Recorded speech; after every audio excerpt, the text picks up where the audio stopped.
Off of looks instead of the content of a person's character. Like, say for instance, if you saw me out in public with a girl like this, you might say I have standards. But the thing that you don't know is I gotta wake up to this, nigga, god damn. But look, see, does that make my standards any lower now that I, like, what if I find this more attractive? What if this girl had the absolute best personality I've ever encountered in my life? Who are you to say that I have low standards just because of how she looks? Nigga, I know my girl be going through it, you know what I'm saying? Because I'm ugly as shit, nigga. I ain't going front. I know she lowered her standards just to be with me. Because, nigga, like, before she got with me, the niggas that she posted as her man crush Mondays were Usher and Trey Songz. And then she settled for this. Nigga, you know damn well she lowered her standards for me. Nigga, I'm ugly as a motherfucker. Nah, but in all seriousness though, this is the reason why a lot of content creators don't post their significant others, because they're going to be judged just like I'm Dante and his wife. We're not going to find the same things attractive. You know what I'm saying? Like, say for instance with me, I'm attracted to an ass like this.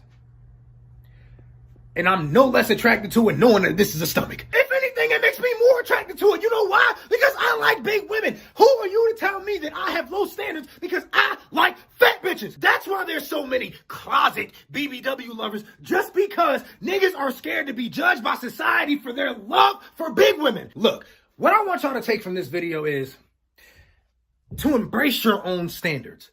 Don't let anyone else's opinion alter your personal standards.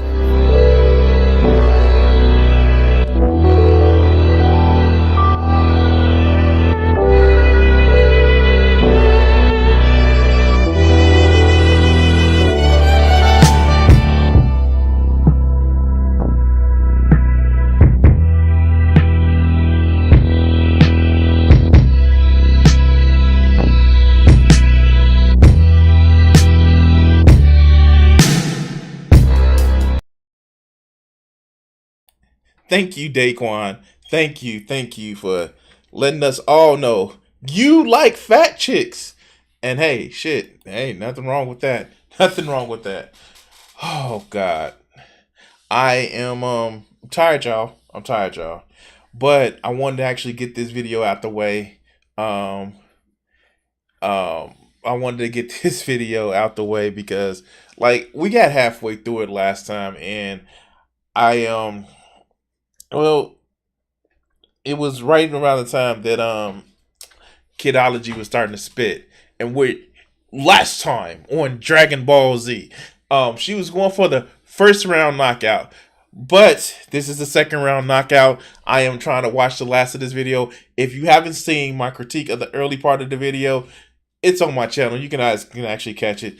And we're just gonna actually work on well, instead of playing video games today, I'm actually gonna be working on art. And just to let you guys know, this is the fucking art. So just to let you guys know, I am somebody who is not only play video games, work, is a dad, and is a YouTuber. I am an artist as well. So I'm trying to put out a coloring book, and this is me shelling, but we're gonna go into the video.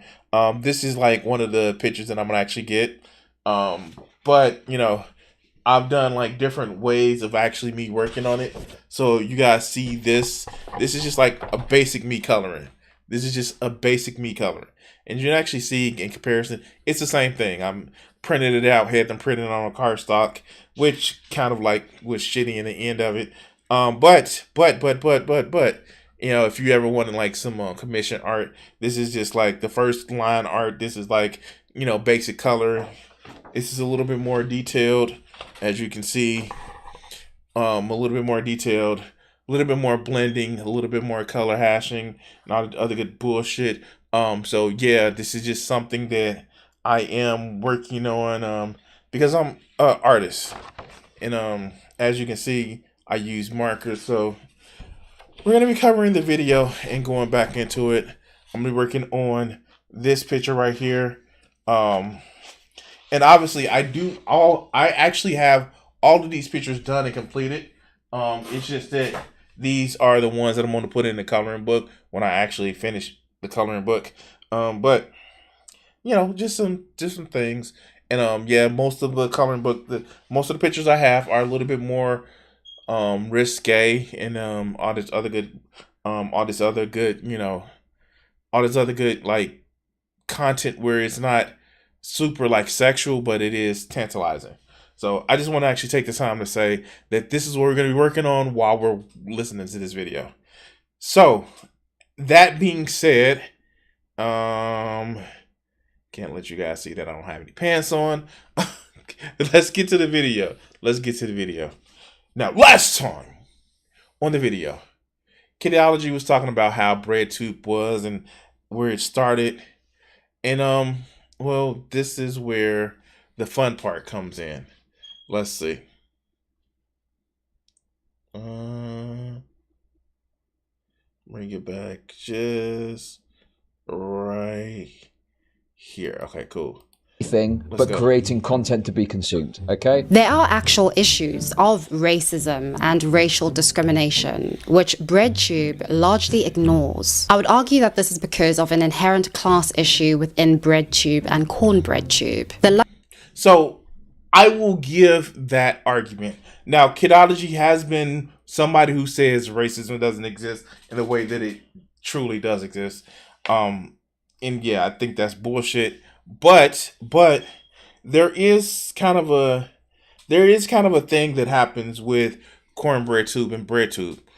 Most of the people who are actually big are people that's actually had some sort of success in life. They're just like, fuck it, I'm tired of this bullshit. Now, I myself, I have always been lower middle class. I've always been somebody who,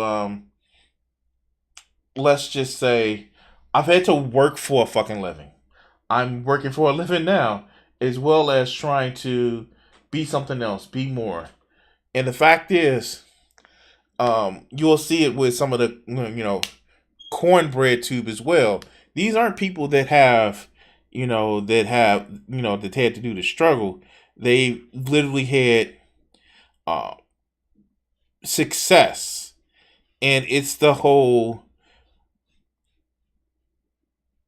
I don't know how to say it without being just like totally bogus. It's the whole. Oh yeah, no, I'm a successful, and I can preach about a revolution because I'm not gonna have to deal with the falling out of the revolution. And even for the Cornbreadtude people, it's the yeah, dealing with the poor shit that other people of color have to deal with. No. I've been fucking successful, and it's survivor bias. That's all it is. I remember the video that I have going over FD. The fact that FD literally called his cousins that lived in the Chicago inside the city proper a little bit more urban kind of lets me know the type of shit that like he looks down on people who may not be from that type of area. And also, let's not forget the way that a lot of people in Breadtube looks down on poor white people. I know I said it in the last video, but here's the thing. There are people that go through the same fucking turmoil that you go through. Just same poverty, just different zip codes. And this is one of the things that I despise the left for not paying attention to. Especially since like poor white people can also be our allies as well. It doesn't have to be just because you're white, you're living it high up on a hog. No, like there are poor white people as well. And for a lot of left to just say, they're conservatives and let's just like not think about that. It's a little bit fucking frustrating because they can be your most vocal allies. Are some of them cringe? Oh, okay. But welcome to the human race. But let's continue. Luxury beliefs of Breadtube mean that an endemic issue such as child labor and its direct links to racial discrimination are never spoken about. This is something which affects the poorest of the poor in the United States. That is, the poorest black people and the poorest Latin Americans. These poor people are not, however, Breadtube, and their core audiences, who are relatively well off, have the time to watch their lengthy video essays and to donate monthly to their Patreons. It is becoming increasingly clear that their sphere of interest in overcoming or dismantling structures of oppression revolve around luxury beliefs and microaggressions online. Something like child labor is only ever considered as a side note in relation to, for instance, fast fashion. Ironic considering poor people are the... So, yeah, and this is the thing. Like, I've watched a lot of these motherfucking Breadtube and Cornbreadtude videos. And the fact is, and you can actually even see it, you only hear about shit that's in a way that a lot of these Breadtubers talk about is lib shit. Like, that's liberal to talk about that. That's liberal to say about that. But they never address, like, poor people in a sense of actually talking about their issues. They're more along the lines of they're mean to an end. Like, just look at that, and I'm gonna go over it because I've watched several people go over it. I'm gonna go over it myself. Let's just look at that recent Second Thought video. It's just so fucking stupid because it's never that authoritarianism is a thing that just happens, and you should actually just learn to deal with it. And sometimes authoritarian isn't good. I'm not going to throw away my life to get the same system, just different boss. I'm not. These people that want a revolution like how? Most of you motherfuckers who cry for a revolution, you can take your uniform off. But my uniform is my skin, because even if I didn't believe in the beliefs, which I do, you can look like you one of them. I can't. But let's continue. The main buyers and employees of the fast fashion industry because it's affordable and puts food on the table. But I digress. When it comes to Breadtube video essays, things such as child labor are never seen as a bad thing in and of themselves, unless they are connected to some kind of luxurious thing. Although there is nothing at all wrong with being well off enough that you don't have to think about the poor in your day-to-day life. From the moral compass of Breadtube, this is something which everybody else who isn't them ought to be thinking about and dismantling. However, they themselves don't and won't, because luxury beliefs, because class reductionism, another inductive argument that has resulted in the modern online left abandoning the traditional left and poor people in favor of the comforting armchair theorizing that is offered by contemporary identity politics. And so here's the thing, and I will say this. There are a lot of people that would hide behind identity politics, and there are a lot of people that would just hide, well, you know, bourgeoisie and theory and all that other good bullshit. And these will be the same people that would talk about how, yeah, they trying to make the bag and they need to make this money. Like, seriously. They will use this platform. They will use their Breadtube as a way of, oh shit, we got to get us the Breadtube capitalism to beat the non-Breadtube capitalism, because that's how you'll win. And it's just so fucking stupid, man. It is so stupid that you actually see these people literally say this, and you hear about how they didn't make it in the algorithm, and like they're changing their. And she said it in the last video that we went over. Like, some of these people change their fucking thumbnails and titles just so it can hit in the algorithm. And then in the end, if they get pushback, they change it and then they change it back. It's never about the message. It's literally about what they can do with the algorithm. But let's continue. It's incredibly hurtful to know that when I share my experiences, when I ask my questions, when I've been in communication with Cornbreadtude, it has never been enough, because myself and others like me are just not black enough. When I say that... And you know what? Here's the thing. I get why they would say that, because they feel like if you're black, you should be less conservative than what Kidology is. And don't get me wrong, I'm not saying she's a MAGA Trump person. She is more centrist and conservative than a lot of people would feel comfortable as somebody who was of African descent would actually be. But that's okay. She can be that. All black people aren't the monolith. They're not.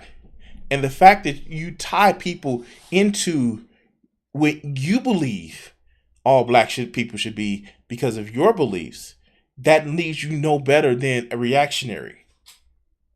And what do I mean by that? If you think all black people should respond a specific way and should have only the self-interest of black people in front of their, just be the basis of everything that they are, that's how reactionaries think about how, or racists think about how white people should actually feel. You're using the tools of these people to reproduce the same shit. And it's fucking stupid. But let's continue. I'm not transphobic. People don't believe me because people like FD Signifier, a member of the black petty bourgeoisie, or people like Tara Mooney, a radical white leftist / liberal, claim that I'm transphobic. It was only after FD responded to my video that people started to call me a transphobe. Their opinion and their beliefs of who I am, including FD's audience's own rather horrid psychoanalysis of me, is given more credibility and is more important than my own opinion of me. To me, this was... Okay, so this is where we have to diverge. This is where we have to just say, like, hey, I get what you're saying. Hey, I get how you're saying that you don't feel like you are saying shit that are harmful to trans people or things of that nature. I get it. And to quote Uncle Bobby, Robert Reed, Gin Truth online, nobody knows a racist, even though they know racist shit happens. Nobody knows a rapist, even though they know somebody who's been raped, and nobody knows a somebody who's got it wrong with religion, even though everybody who's religious in a certain type of belief thinks that they have it right. Now, that being said, when you talk to people and they have bigoted or racial or, transphobic shit, they may not believe that they are. And for you to cast aspersions and say, like, no, you're racist, no, you're bad, unless they're actively saying racist shit, which I've called people out for saying actively racist shit. Don't get me wrong. There are people that are actively racist. Don't get me wrong. But if somebody is like saying, like, I don't feel that I'm that way, and your response is to like, no, you are, that kind of, it makes people not want to fucking listen to you. And I'm sorry, like, when you get people like, the Cornbreadtude group of people that call Shark somebody who's not black enough because they embarrass your ass on stream and they don't 100% go against what you believe, then you have a fucking issue. You're fucking purity testing. And as we know, purity testing helps out so many things. Everything goes right when you purity test, right? Not finding an ally and moving to the point where you can actually use this ally to a certain point. It's you have to 100% agree with me in order for me to like co-sign on this. And to me, that's stupid. You can actively just like, you can actively say that, hey, you know what? Kidology, I may not believe in everything that you fucking believe in, but let's actually tackle this loneliness issue that a lot of people are facing. Because remember, she is kind of a femcel. Be it voluntary or not, she is kind of a femcel. And you can actually address this with people and then bring up the points of contention. But this whole thing about you need to 100% agree with me or you're a monster, it's like, dog, have you experienced the real world before? But let's continue. Was so akin to what Cat Black said. This is where FD fucked up big time. He's now painted black progressives as people who are quick to label an enlightened centrist like Kidology as transphobic without challenging them. Not only that, people like FD and like the whole motherfucking with the whole, even the goddamn, the whole thing with the Palestine-Israeli conflict that's happening right now. They are literally saying, what has been the one thing that we've actually heard by a lot of these fucking white racists that they've said, oh, the replacement theory. If these people get power, they're gonna want to kill us all. And right when motherfucking October 7th happened, not only did people praise a group of bad people doing horrible shit, they said, well, we all deserve it. You literally gave these motherfuckers the shit that they've been saying. For the longest time, these people have been saying, oh, white replacement theory. And when some shit happens that tickles your fancy because, revenge, you play into the shit. You justify their fears. This is why I don't fuck with fucking Cornbreadtude, because they're about justifying their fears, because they don't want restitution. They don't want, motherfucking reparations. They want fucking revenge. But let's just go. I'm ranting. About people not believing her over her white Breadtube peers. I mean, FD accused me of dog whistling to the right wing and of being transphobic. Yet he refuses to get into a conversation as to why that is, nor to do the work that he is meant to be doing because, well, that's his job. That is, informing and communicating with those who want to know why they should side with him in the first place. Did she pull up that? Oh my God! Hold on. Let's do this right quick. I think she actually did. Is that from that video? I was just actually looking at it. Context.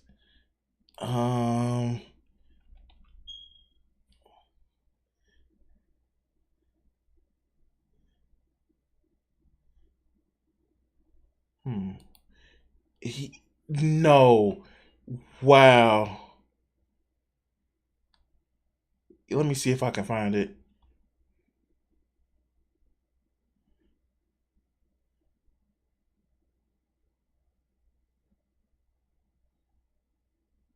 Is this it? Is this it?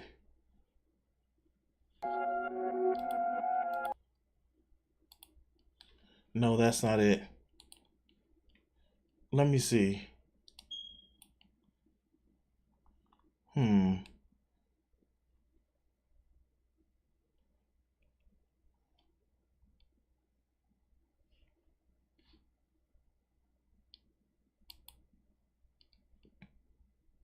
Okay. Here is. Oh no, he did. He had a different shirt on. But this, if you guys want to hear some shit, this is what she was talking about. I won't lie. The worst of those ready to die for the revolutions, LARP nonsense, are these. Yeah, dog, and it's just like we don't even need that. We don't even need that. Here, let's just pull this up. And this is from the video. This is just like the opening stinger that I had in the video. But you will understand this is what Kidology is talking about. Here we go. A conversation about the Black experience between a Black person and a non-Black person. There's no such thing as that. Because It's no such thing. And what he's about to give us a because. I cut him off before he get like let's hear why his because what that is a lecture. What that is me telling you about the Black experience and you maybe asking questions, listening, finding similarities, finding common ground.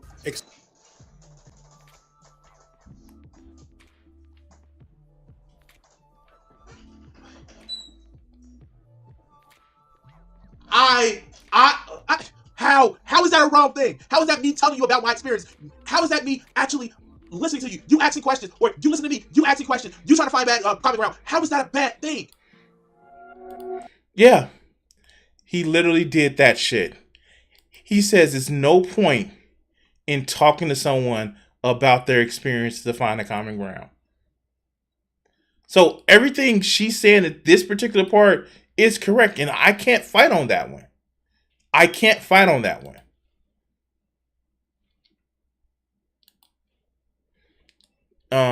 Here.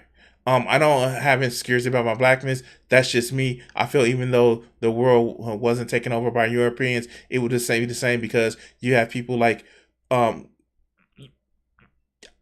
get what you're saying, Killer Bats. The fact is, there are always going to be a group of people that's looking to gain more power, and then they try to associate it with, a specific genealogy or race or background versus just them saying, I'm an asshole and I want to control more people. People like this will question your blackness if you don't act like, yeah, exactly. His idea of informing a person. I've actually said it. I don't actually think that I don't think it's right to actually question someone's blackness, especially like people that I've had problems with, like Candace Owens or motherfucking Gothics. I think questioning their blackness, and I've evolved on this, and I will say why. Because that's the shield that they need to protect themselves with. So I shouldn't question it. I should just say, like, wow, nice shield you are there. But let's continue. He labels a transphobe is to send an email link to an article. Literally, that was the entire email. In our entire email correspondence, he made it clear that he just didn't really want to talk to me, that this was an inconvenience to him. He ghosted me after, mind you, initiating communication with me in the first place. And yet, in all of this, I'm meant to be on his side. In all of this, normies and the majority are meant to be on his side. What do they say? What do they say? This is the shit that I'm talking about. Here, let me see if I can actually find it. I know I probably saved that. Where is it at? Where is it? Did I save the picture? Did I save the picture? Desktop. No, I didn't save the picture. but you guys can actually hear this picture the way she's talking. And you guys know the picture I'm talking about. Yeah, I did save it. You guys can actually hear the picture with the way she's talking. This is the picture the way she's talking, right? You can just hear this picture. I'm not gonna lie. The way that some of these cats are, you can just hear this picture.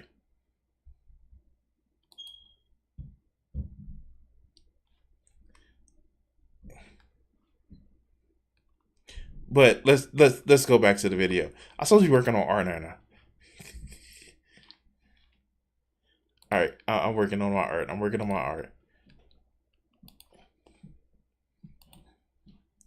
Meant to humanize him and humanize his cause and those who he represents, whilst he refuses to humanize me and others like me. I mean, we're just coons. And I believe that this is another reason why people are not so readily or eagerly engaging with Breadtube anymore. You can't fight racism with racism. You can't expect people to like you when you are so purposefully unlikable. I guess in conclusion, we can say that the Zan theorem was correct. Is left-wing YouTube dying? Is God. Breadtube, as they say, dying? And God. is the online right, as Turkey Tom goes on to say, going to see a resurgence? Are we going to see just a big jump in right-wing content, right-wing popularity online, and is Breadtube going to die? I think yes. I am fully convinced yes, and I'm going to explain why. I'm starting to see the online left turn into what it... And so this actually got a lot of bullshit. This got a lot of bullshit. Now, mind you, this was a few years back. And this was after, of course, his cancellation. Especially after the whole, he had a sex cult thing. And, you know, how people still just does not want to address the fact that they fucked up and got it wrong. But yeah, let's just go with this. Let's go. Was back during the Gamergate era. I'm genuinely starting to see the online left turn into what it was back then. Back in the day, one of the biggest common talking points from the right during this era was the left was too afraid to debate and defend their positions. That's why Jordan Peterson and Ben Shapiro blew up so much. It's because they debated, and they didn't debate well, and they weren't telling the truth. They just debated. Just the fact they were willing to debate gave them more credibility than the left, because nobody on the left wanted to debate. The left at the time were high and mighty, BuzzFeed videos, feminist like video essay content, and like woke scoldy, high and mighty, preachy, non-funny, non-edgy, milquetoast, sugar sweet, fucking condescending left-wing content made by, well, trans people with pink hair, okay? So he's been a little hyperbolic there, but I get what he's saying. And if you haven't seen the video that I did recently, I'll put it out there. I actually submitted a question to another YouTuber, and they actually responded to it. And my biggest contempt with the online left, even though I'm a part of the online left, is that a lot of these people have not had real life experiences where they've had to go out and interact with people that just isn't a block button. I have been working in the workforce for the last 20 fucking years, and I have the gray hair to prove it. God damn. I had gray hair at 14, but anyway. And the fact is, when you have to deal with people in real life that maybe have some prejudice, may have some racism, you can't just block their ass. You have to actually deal with them. You have to actually build up a resistance of just saying like, oh, you're just a dumb fuck, but let me actually interact with you at work. Let me be able to talk to you. But a lot of these people would never, ever talk to somebody that they disagreed with because they can't defend their positions. Even if it's just like, I like seeing people feel better by doing this.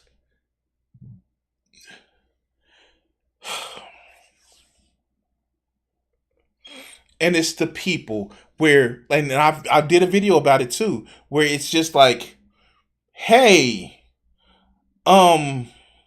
stop being the fucking stereotype that the right is motherfucking making you be. You don't have to be that stereotype. I'm a leftist. And yes, I'm black, so I fit into what the stereotype of the. But no, I'm a leftist because I want people to do better. I think that we shouldn't have to fucking kill ourselves more than 40 hours a week, more than 35 hours a week, to make a fucking living and deal with it. I think we should have a better community. And that's the thing about the left, too. They want community online where they can micromanage and control, but not community outside. I just think that we should have a better expression of how we fucking do society. But, you know, a lot of these people, they don't want that. They just want to, like, I'm left. I was born lucky. I was born morally lucky, and I get to choose. And I'm special. No, motherfucker. We all have, you know, uniqueness to us. But let's go. And blue hair, which obviously isn't a problem in and of itself, but it does kind of make the left, you know, it makes gives right wingers, makes them mad. But I'm more so talking about the attitude, not like the optics of who's advocating for what, right? I am seeing a worrying growth in the current largest left-wing figures on this platform proudly exclaiming how anti-debate they are, and how anti-defending your ideas they are, and how anti-good optics they are, basically. I'm really worried that we're going to start to see a repeat of 2014 to 2016, not just in the rise of the anti-SJW community, but the left-wing community is going to look a lot like it did back then, too. I genuinely think the combination of, like, crazy TikTok lefty teens, and, like, the fear-mongering around cancel culture, critical race theory, and the Capitol riot, and anti-vax shit, and Kyle Rittenhouse, and crypto, and fucking all this shit. I think all of this fucking shit is going to lead to not only the right going back to where it was back in the Gamergate days, but the left going back there too. Yeah. Look at Hassan right now. Now, Hassan would tell you right now, I hate debate perverts. He literally just did a motherfucking video talking about how Dylan Burns was sick by interviewing Ukrainians about the shit that Hassan said. How dare you? You don't care about these people. Motherfucker, I'm at least talking to him. And mind you, Hassanabi, who is literally one of the things that put him on the map, was a debate with Charlie Kirk. You don't think, like, people forget that. Because he seemed like him, bro, dumb fuck. I mean, like, he's a fail son. And if his father wasn't a doctor and his uncle didn't have a media empire, Hassan who?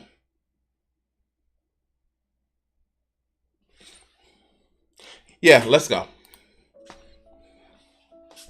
Believe it or not, but contemporary capitalism has actually served Breadtube's thought leaders incredibly well. Similarly to the business of anti-racism, the business of being anti-capitalism is only growing in value, and nothing gives the venture more ethical credibility than Breadtube's moral arbiters, who partake in the very business model and profit-making activities that they demonize others for. It is not hypocritical to critique capitalism while partaking in it, reads a disclaimer on Fab Socialism's YouTube channel. In fact, we are critiquing capitalism largely because we are forced to partake in it in order to survive. But is this declaration actually true? Are we actually... Yes, it's fucking true.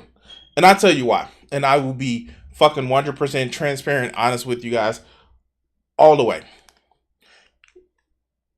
You have to participate in the system. It's no way around it. If you want to motherfucking, do this thing called continue converting oxygen into carbon dioxide, you need money to buy a job and shit like that. That goes without motherfucking saying. I doubt that, anybody would talk shit about you, I kind of like having a roof over my head. I pay my rent, sometimes late. Okay, all the times late. But still, I fucking love being able to come home, turn on the motherfucking internet, work on art, even though I buy my, shit cheap. Still, love doing this shit. But that being said, socialism is like no house. That's not what it is. Socialism isn't no car. But when you're doing the decadence and you're playing into the decadence of it, what's so different from what you criticizing everybody else for? And so, yeah, let's see what Kidology say.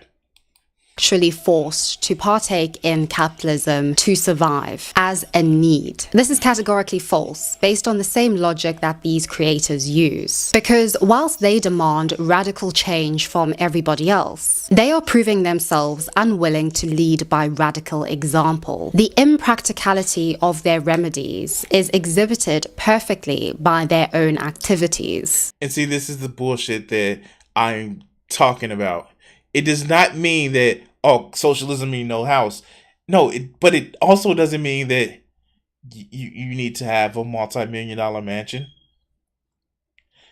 And don't get me wrong, if you living in a place where just like a regular house is like, you know, the value of the land like may cost like hundreds of thousands of dollars, cool beans. But when you bragging that you're living in a mansion, then we have a fucking issue. We can't Thanos snap socialism in existence anyway, but you gotta see how you can leftist breathing is better than one that died from malnutrition or no shelter. Which reflects a disconnect between, on the one hand, their impractical and radical solutions, and on the other hand, their moderate, all too human, everyday decision making. They decide to consume non-essential products and services. They decide to live conveniently and comfortably rather than radically and uncomfortably. Their extraordinary morals. And see, this is that straw man of what socialism should be. Like, no, you have to struggle. Like, give me a home where I can just, like, make sure that my bills are paid, make sure I have reliable transportation. But shit, I'm not one of those. Like, okay, I indulge in technology and games. You guys see me indulge in my PlayStation 5. That's my baby. But, like, that's, like, Kidology is doing this, the straw man of, you know, living in, you know, a socialist living. Don't align with the oppressive systems they critique in their video essays. But importantly, their oh so ordinary actions and everyday activities most definitely do. They don't, for instance, join communes, start communes, live off the grid or in a kibbutz, nor relocate to a less capitalist society like Laos, Cuba, or Vietnam. And you may say that those things are impractical, that those things are very radical, and I would answer yes. And nobody is advocating that we should live though. Okay, some people are and they're fucking weird. Nobody is advocating for that. And this is that bullshit. And this is where we can actually have that disagreement with. Nobody is saying that, you know, living in poverty, living in oh my God. I literally asked, like, I was talking with a friend of mine on my way home today. It's like, why don't people just live in communes? It's like, no, that's not how that works. That's not how it works. It is a wide gulf between having your home and then living in the commune, having a mansion, having, like, you know, gross excesses of, like, life, and then, like, you know, just like living in a commune. There is a fucking gulf of a difference. And, like, if you want to throw up this straw man to think that, hey, I need to have a mansion in order to be successful, then, like, it's something going on with you. But let's go. is radical, and that is precisely the point, surely. The reason why people don't like it when you say you can work within the system is because that means that you have the capability to make change, which means that if change isn't happening, you have the responsibility or some shared responsibility for why the world is the way that it is.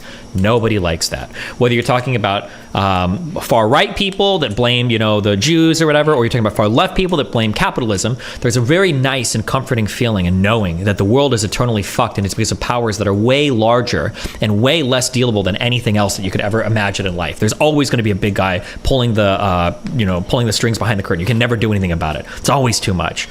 So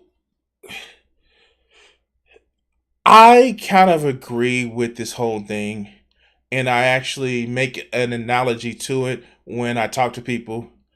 A lot of people want to say like, yeah, especially in the context of religion, Jesus, take the wheel. Because they want somebody, even though a lot of Christians may recognize that, Yahweh does some messed up things, but he's punishing you because you did something wrong. They would rather have somebody like that take the wheel than realize that we're in a fucking car behind the wheel with the windows blacked out. We're behind the wheel and there's a cliff somewhere around us. And we just threw out the fucking brake. Because here's the thing. If we have the opportunity to make a change, we have the slightest opportunity to make the change, we should take that opportunity. That's why I do this YouTube channel. Because at least it's some sort of change. And I'm not going to talk about, I'm just an entertainer and I do. No, it's some sort of change. That's why I talk to people I know in real life about my beliefs and views, because I want to persuade them to what I want them to think. Because, if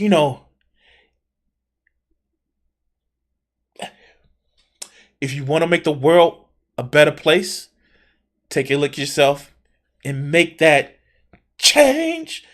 All right, I'm sorry. I'm not gonna do another Michael Jackson. Cause I'm starting with the man in the mirror. Okay, all right. No more. All right. But it's just that whole thing about making sure that, and this is one thing, again, that I hate about the leftists. They want to do a revolution, but they don't want to take the time to fucking vote. You lost one election, so the fuck what? Pick your shit up, find out what you did wrong. You lost one movement. Pick your shit up, find out what you do wrong, and change the next time.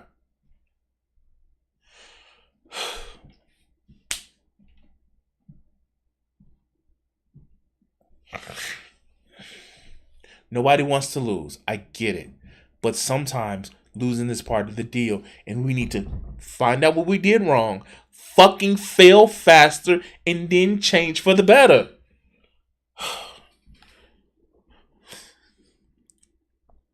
All right.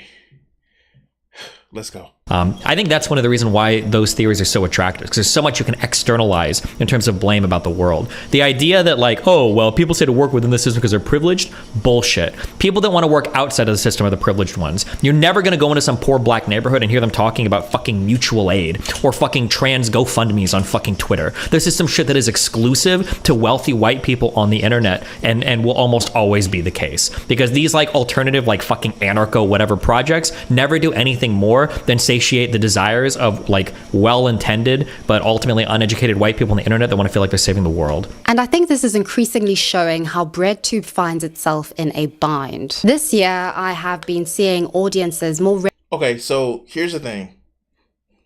Nobody wants compromise. No, not really. Here's the thing. That is somewhat true to an extent. However, I am living in a community where I see a lot of neighborhood gardens, and we should get back to community building. And it is happening, and slowly, but it is happening. And I think that is...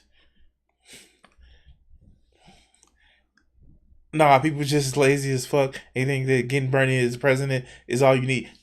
What I don't get is, after Bernie gets in, what's going to happen next if nobody else votes the way he needs to. You can't be president by fiat. You just can't tell people what to fucking do as a president. As a matter of fact, you wouldn't want a president to just be ruled by fiat alone. Yeah, okay.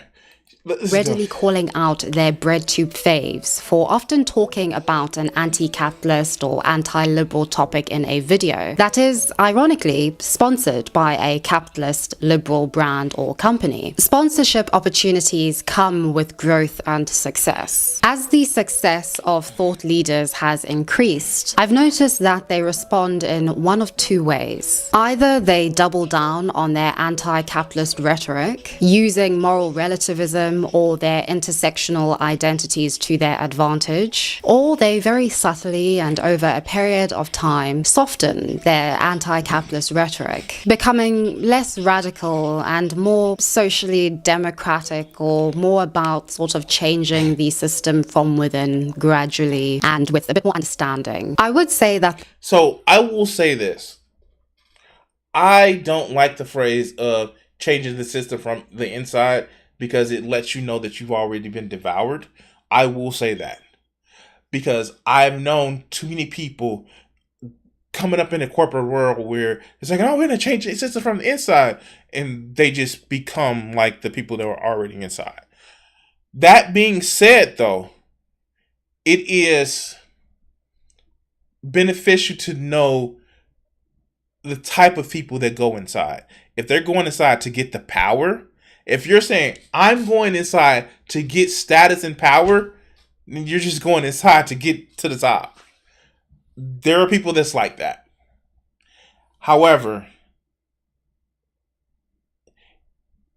as much as it pains me to say it, there are people who are on the inside, like Bernie. He is somebody who's never compromised. But a chance if you're inside and you never get to that leadership that you want to, chances are because they recognize what you're doing. I don't know. Fuck. And the fact is, and again, this goes to this whole straw manning of, what people think socialism is. Socialism is have no money. Socialism is bread lines. Socialism is saying that we're going to take care of the society in a way where it benefits more than just a few people. That's what it is. But let's continue. The latter is a response that I have been seeing more and more so with Breadtube video essayists, especially as of late. Maybe it's the hindsight of age, but in my personal opinion, and just based on my research, I think it has more to do with the fact that, at least of this year, more and more Breadtubers have signed on with talent management teams and with management teams.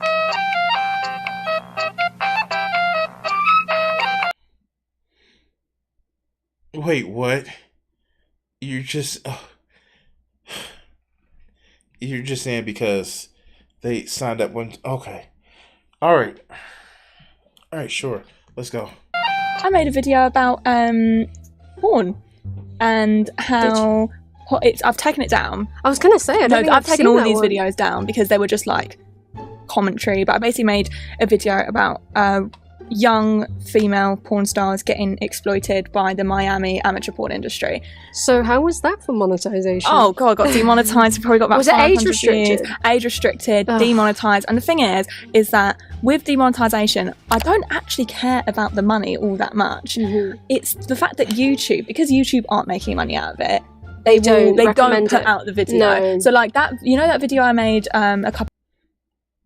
Okay, that's something that is that's okay to actually feel that way. Why are you shitting on that? Okay, let's go.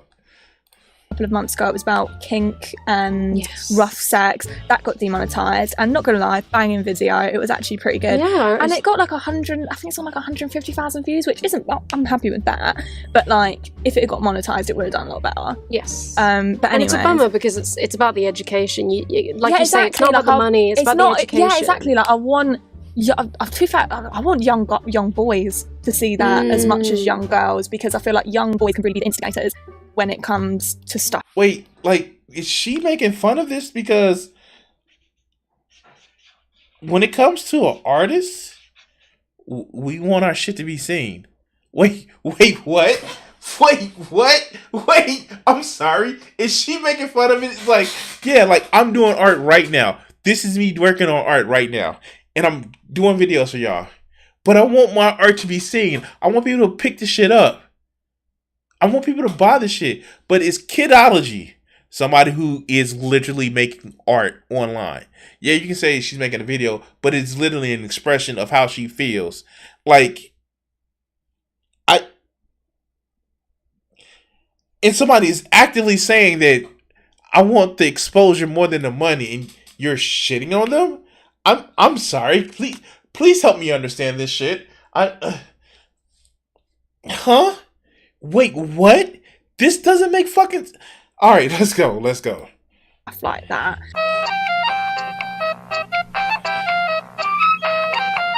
Yeah, see, the thing is that I had like I'd probably say it was 4 months of doing like really explicitly political videos, and unfortunately it was really extremely time consuming. It was extremely difficult, and also I hate to use terms like I wasn't really intelligent enough for it, but I don't think I really had the capacity to do it, like, if I'm gonna be honest. And I was making a lot less money, and obviously like YouTube is my job, so I then decided to veer back off into video essays, and I had my audience were preferring it, and it was easier to make these videos. I could make them more frequently, I could make more money, and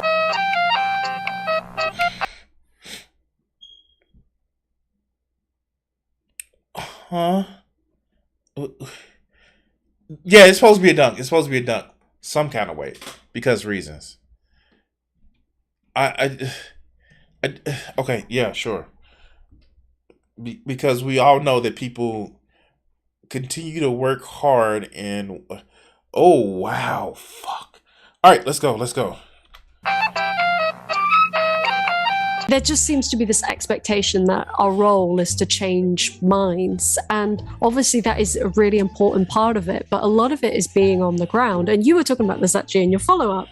There's or was it a question that was asked, basically saying that I don't know if a lot of online leftists do enough groundwork and like actual, I don't know how you describe it, and I would definitely say that's a thing I would want to be more active in, encouraging people to actually do stuff as opposed to just trying to convert people, basically. Do you listen to a podcast called Behind the Bastard?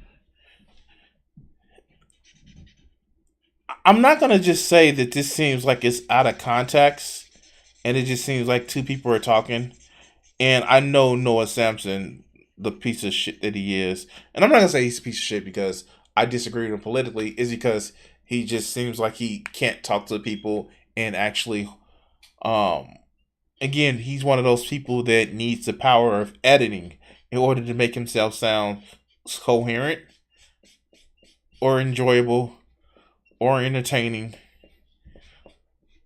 or something that sounds like somebody that sounds like they have any relationship to confidence. I don't know. It's just is that just me? But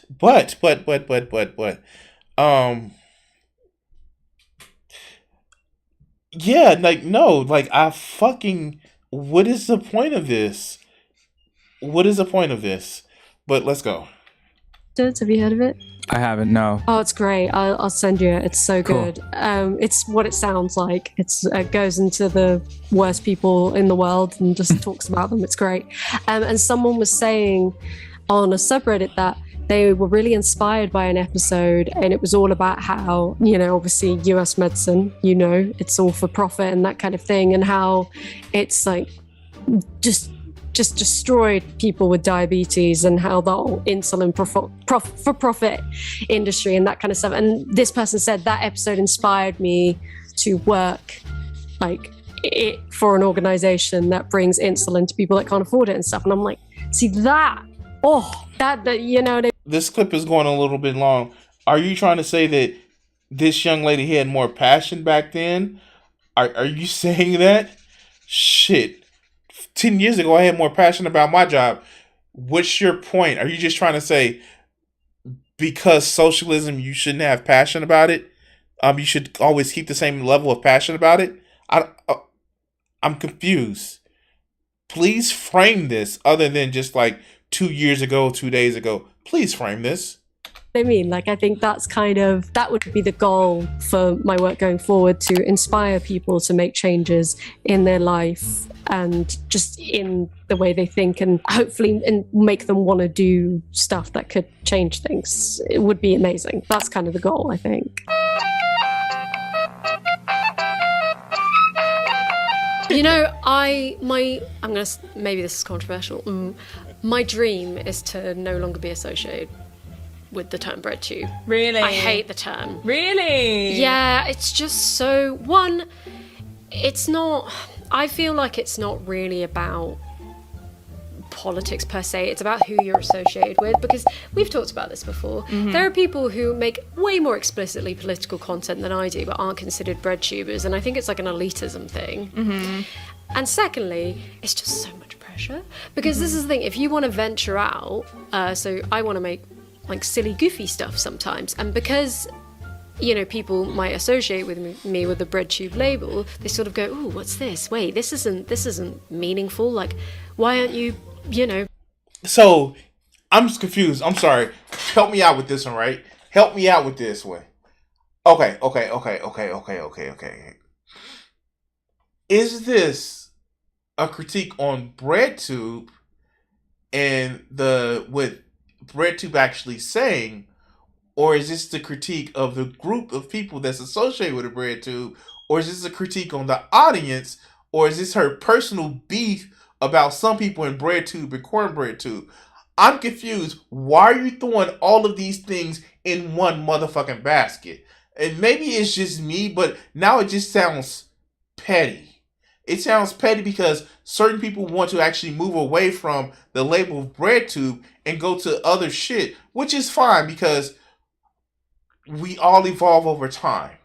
That doesn't mean that they've left their leftist political views somewhere else and now they're just chasing the bag. It just means that they don't want to be pigeonholed to one particular thing. And I'm sorry, coming from Kidology, that's actually rich, where literally a lot of her videos were on fucking fem sales and incel shit. Now she's making this shit. This is just like, I hate to say the whataboutism bullshit, but this is literally, yeah. Silly Crimson, you know that socialism isn't with no fun or whimsical content. Silly Crimson. Fuck out of here. Alright, I'm sorry, let's go.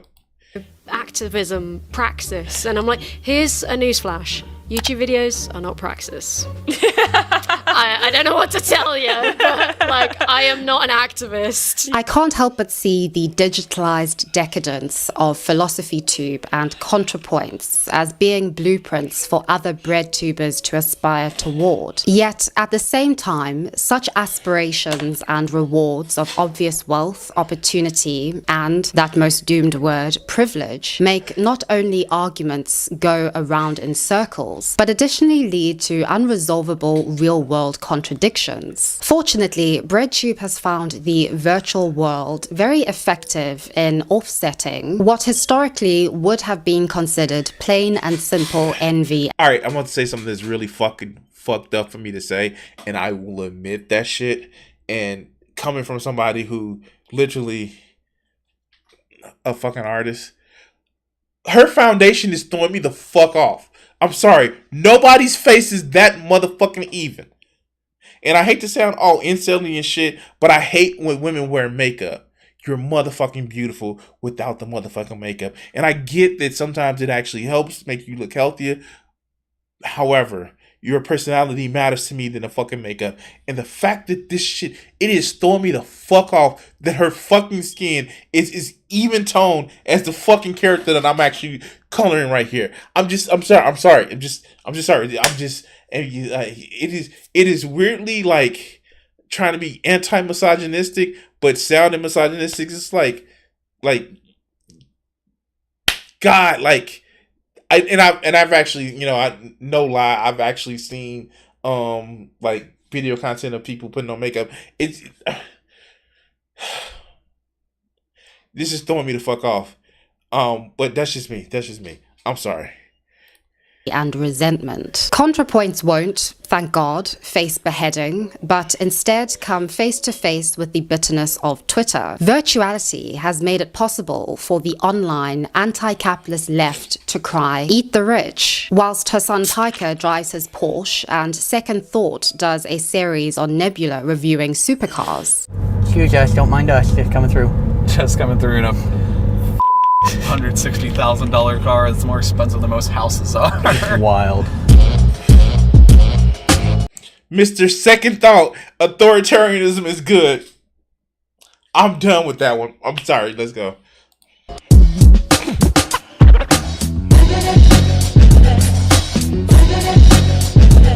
All right, ladies and gentlemen. Exploitation and environmental destruction and doing just about anything for a buck is the name of the game under capitalism, and that's what we take issue with. Not that Jeff specifically is the one doing it. This doesn't stop what these billionaires are doing from being wrong, but most— Am I the only one confused by the irony of the channel heavily devoted to class struggles and climate crisis awareness, making the channel about test driving wildly expensive and wasteful vehicles?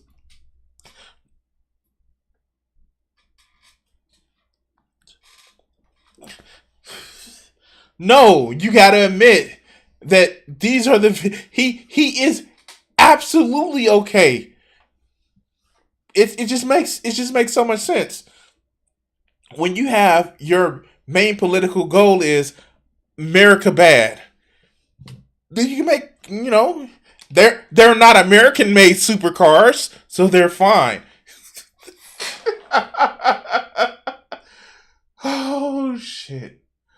Oh shit. Damn. Well, at least we know that Second Thought has actually faced the brutalism of capitalism with having first and second thought taken off a Nebula. I'm sorry. Oh God. Yes, Hassan being the biggest leftist political streamer hurts us all. Yes. But let's go.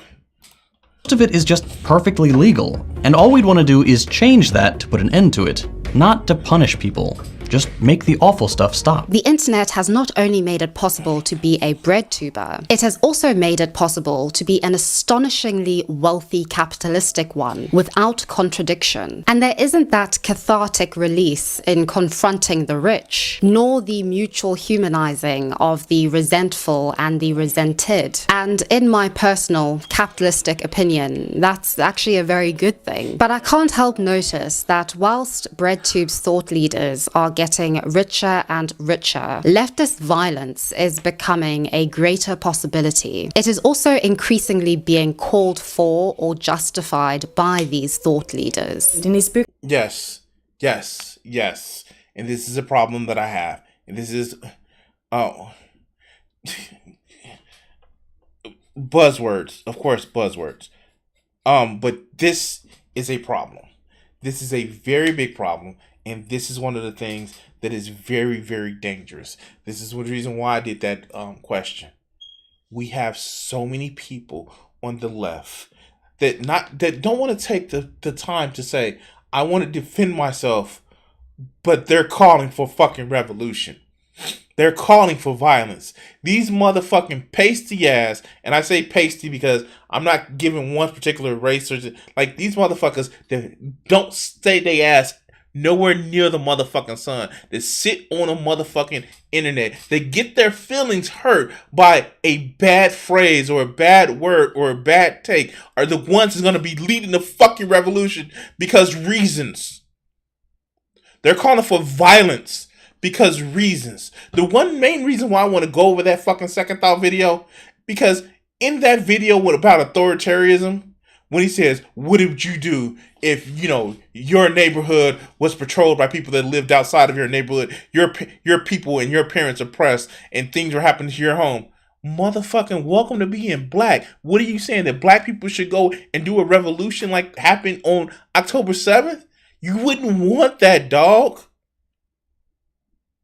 It's a lot of these people who live in fucking privileged ass areas that don't have to deal with the motherfucking struggles, or no longer have to deal with the fucking struggles of having to deal with having to go to work every day, having to fucking spend sometimes 9, 10, 11 hours away from your home to make sure you fucking survive. And I'm not gonna lie, if given an opportunity, if they say, hey, we can motherfucking support you. If I had the support of is and I can make my finances $4,000 a month, where I can just sit here in front of you guys, draw, play video games and all that other good shit, I would do that in a motherfucking minute. Now, would I take more than that? I don't know, because I'm a cheap bastard and I don't know how to spend money. But a lot of these motherfuckers, they want to make it fucking big with attention, with clout, and with money. And then they tell you, oh no, you go ahead and take the revolution. Go ahead and do the revolution. We're going to be the generals sitting in the ivory tower. You guys are going to be the gladiators.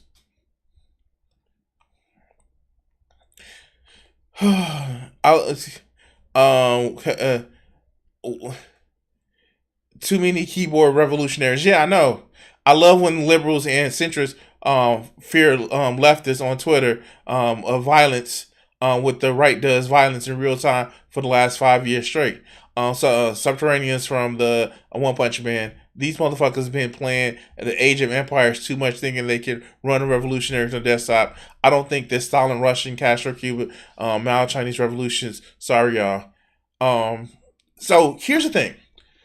I'm not saying specifically, and I want to make sure that I'm completely just clear with this. I'm not saying the right doesn't do violence. However,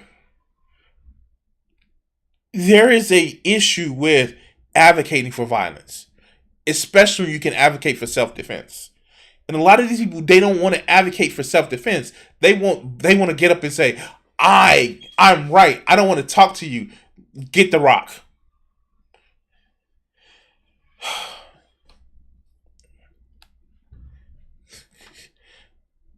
Book titled Parasites, French sociologist Nicolas Framont turned trickle-down economics upside down by showing that the upper classes of society actually cost us a lot of money and don't pay a lot of taxes in return in comparison to working classes and middle classes. They are the real parasites. So Framont says it's urgent that we recreate a strong class consciousness, that we continue to use terms like the rich, the bourgeois, the parasite class, that we point a finger at them to materialize their existence. But he also recommends that we go beyond class consciousness to create class trust, so that we stop seeing the ultra-rich as gurus and reject our own class identity in the process. The ultra-rich don't add much value to society. They accumulate money that they spend in ways that mostly benefit those already on top. Also, they are simply not... No, and this is also actually true. And the thing about a lot of this, the way it's portrayed is, well, I'm the good rich person. And we all know when you're saying that you're one of the good ones, what that really fucking means. Well, I'm one of the good ones. I have wealth, but it's no. I'm sorry. As I've alluded to many times in this video and other videos, just because you say, hey, yeah, class struggle, and you act just as decadent as the other people that you're talking about, again, what makes you different from them? What makes you different from them? What makes you different from them? I remember FD Dog whistling for Violent Revolution in his one of his videos too. Here. I'm not interested in doing a revolution unless it's a solid 60% of the country are anti-socialist and united in our current struggle, and prevention are prevalent in our neighborhoods from burning crosses priorities. So here's the thing.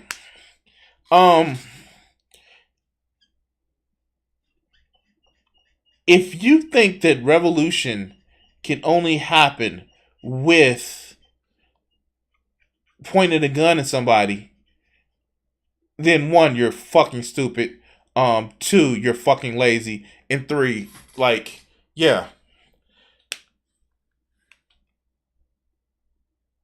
How did women get the right to vote when they didn't have the right to vote? How did we get the civil rights movement? The fact is, I get doing the let's go bust heads way takes effort, and it takes a lot more courage, and it takes a lot more energy. And sometimes you don't get it wiped out right away. Because that's another thing too. A lot of people just want it wiped out right away. You want to finish it, resolve it, done. When it's been building up over centuries and millennia, you can't just solve it in one pen stroke. And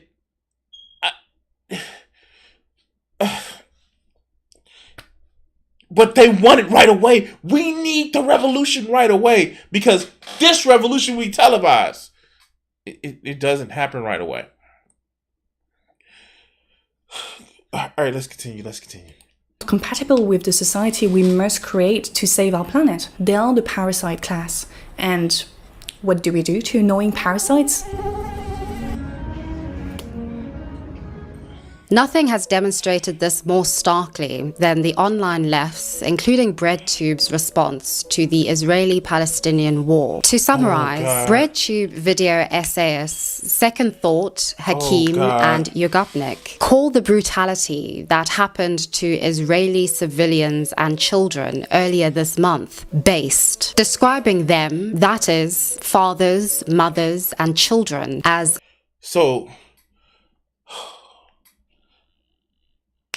this is the problem that I have, and this whole response was fucking stupid, and this is why Second and First Thought was taken off of Nebula, and it was just really like, why would you praise some shit like that? And of course, Second Thought would have kinship with Hassan because Mr. The U.S. deserved 9/11 literally keeps riding on that bullshit. And it was like, wow, you guys, you don't know how to people, do you? Do you know how to people? You don't know how to people. Just to say some shit like that, to say like our actions may have actually led to, some us, finding retribution on the international stage. That's one thing, but just to come out and just be like, "Yo, we deserve this." It's just like, yeah.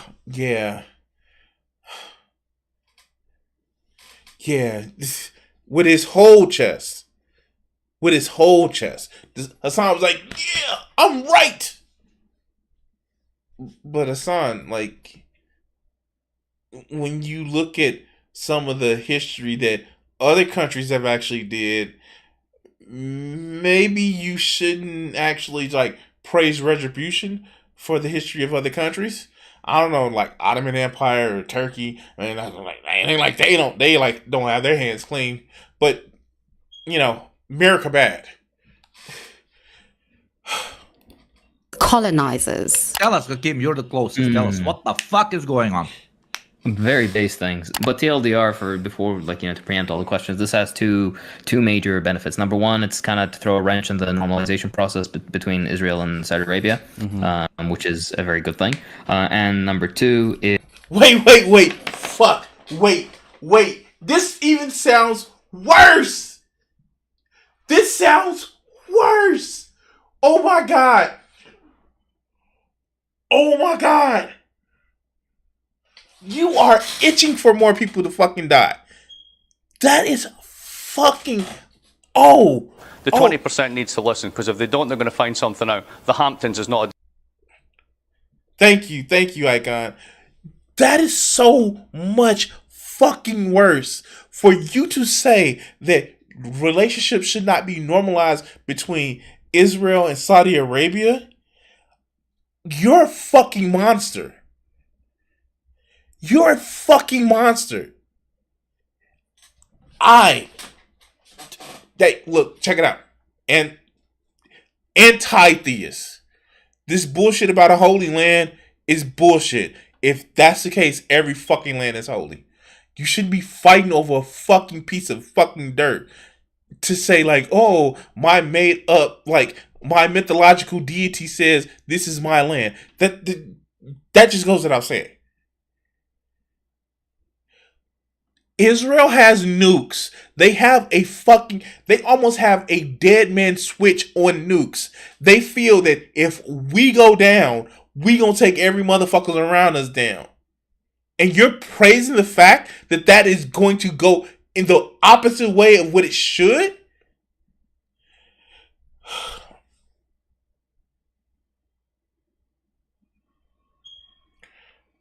Wow. It gets worse. Okay. It gets worse. Fuck these people. Is also to gain concessions in the forms of prisoner swaps, because there's a lot of people who are imprisoned illegally by the Zionist forces, and all these people that the armed groups within Palestine have managed to capture. These people will be eventually sent back to Israel in return for freeing at least some number. And just to give you a perspective on how valuable a single prisoner is, the last time there was a prisoner exchange, they exchanged one Israeli prisoner for like 1,027 Palestinian prisoners, I believe, something like that. So if you've got now, 50 to bargain with, that's huge. Actually, civilian hostage, or is that fake news? Hold on. 50 to bargain with, that's huge. It actually takes a... So the socialists, where people are important, but they are literally turning people in like... I didn't know they could perform magic. Turning people into fucking tokens. Wow. Oh, wow. The socialist people, turning people into motherfucking tokens as pawns of international game of chess. Wow. They care about the proletariat. Wow. Fuck. All right, let's go. Civilian hostage, or is that fake news? I don't care. Yeah, the occupiers are not civilians. That is what it comes down to. Like, if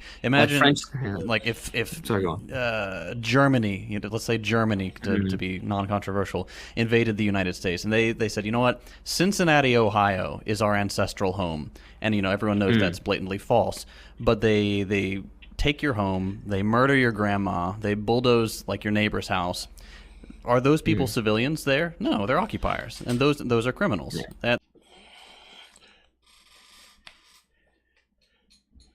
Then go decolonize yourself.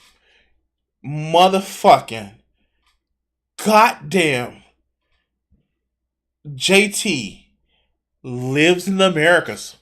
Go decolonize yourself. Go ahead, go. Bye. Go decolonize yourself.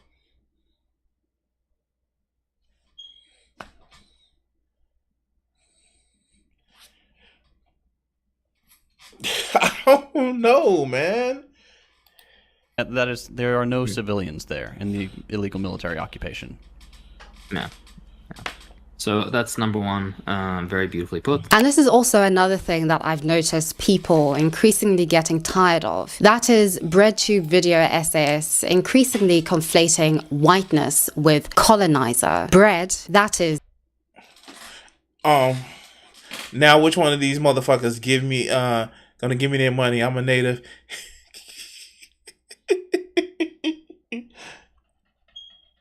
Oh, no. Because, remember, Ethan Klein put out there, like, what if people from Iraq come in, like, kill your grandmother? You're gonna, like, it's like, yeah, we're gonna have to just do it low. Like, these people are just fucking infuriating. Because they just want revenge. This is like that Professor Flowers bullshit.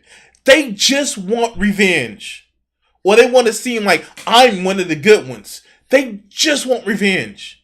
And if you want revenge, cool. Don't put it behind some high fucking moral value of, like, no, I just want people to be equal and decolonizers and that other good bullshit. No, you just want revenge. Say that.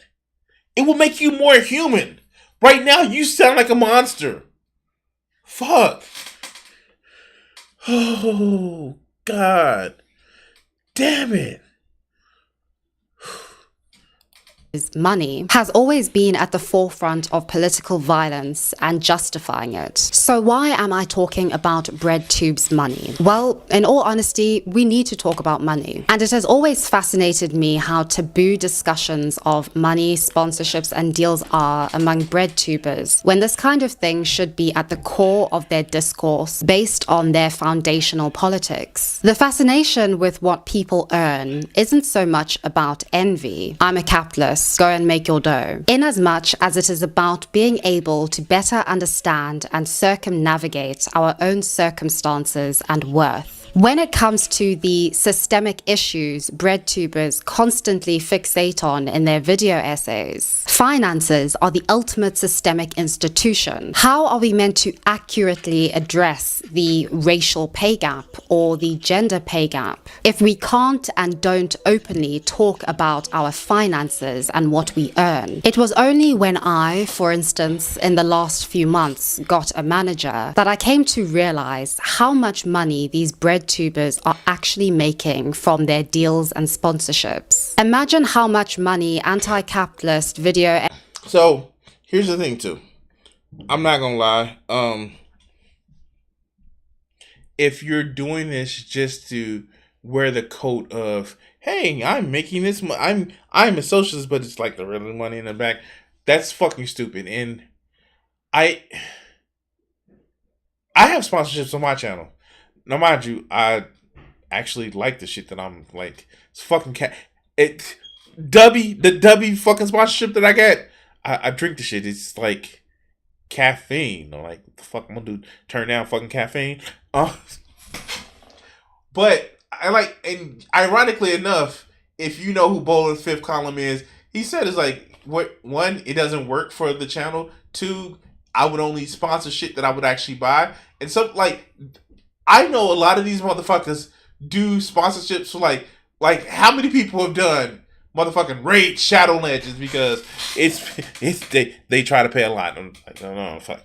I even had a sponsorship where I kind of had to turn down. War Thunder. War Thunder wanted me to be a sponsor for their motherfucking for their shit. And I was like, can I play it on my PS5? It's like, no, it has to be on a PC. I'm not, not gonna happen. So again. And the thing is, a lot of these people don't want to disclose that they have sponsorships or they're doing this. And it's just like, come on now. If Sony gave me a fucking game, it's like, here, play this on stream. I will tell you that I'm playing it and I will not allow it to affect how I feel about it. But yeah, no, fuck. Awesome. And that's not compromising my beliefs as a capitalist. No, I'm just doing some shit that actually, I like doing. I'm giving my honest opinion about some shit, and it just, I've actually done videos where I've tested mics.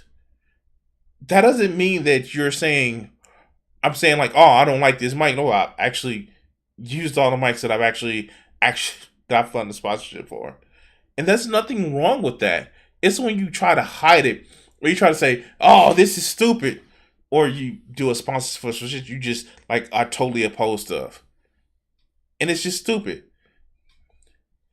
I was thinking that people in this space were into humanism, that all people were equal, and that they should dismantle the structures and bigotry that divide us. But now some of these people, hey, yeah, they do. Let's be honest. I did that term video where he sped ran all the terms you can use to derogatorily talk about white people, and that was just stupid because you don't own rapping. Like, no motherfucking, no racial groups own rapping. Maybe poor motherfuckers do. Okay, let's just go. Essayist Elise Capel is making from her year-long sponsorship deal with Squarespace. This video is sponsored by Squarespace, because today's video is sponsored by Squarespace, and I'm going to talk about voluntary singlehood. This video is sponsored by Squarespace. Before I do that, I need to introduce you to today's sponsor, Squarespace. This video is sponsored by Squarespace. Before I leave, I'd like to talk to you about today's sponsor, Squarespace. This video is sponsored by Squarespace. Slow living isn't a lifestyle choice, but an incentive, a right, or even a social project. But before we continue, I'd like to introduce you to today's sponsor, Squarespace. This video is sponsored by Squarespace. Okay. Now, mind you, again, context, and seeing that Squarespace is a website, you better make goddamn sure that you actually have a Squarespace website. Like, if you pushing it that motherfucking hard, like, I have no problems with saying, like, yo, I use Canson's paper, or I use, what is another paper? Stratmore's paper, because I use the fuck out of it. But this whole thing about, like, just because somebody has a sponsor, that doesn't make sense. That's, like, you're just trying to hand people L's, and it doesn't make sense that this shit, the L's that you're trying to hand them, unless you put it in a better context. The funny thing about Raid is that the more normies commentary community has a lot of hand-wringing and ethical gripes than I've seen from Breadtubers who end up doing the ad read. Oh, yeah, no, fuck. I've seen more people who are just normies is like, yeah, this is some bullshit. They're just trying to get you to, like, get into their ecosystem and, like, I don't know, loot boxes and all the other good shit. Versus, I've seen probably 1 or 2 Breadtube videos talking about the bullshit. But yeah, no, that's fucking stupid. Alright, let's go.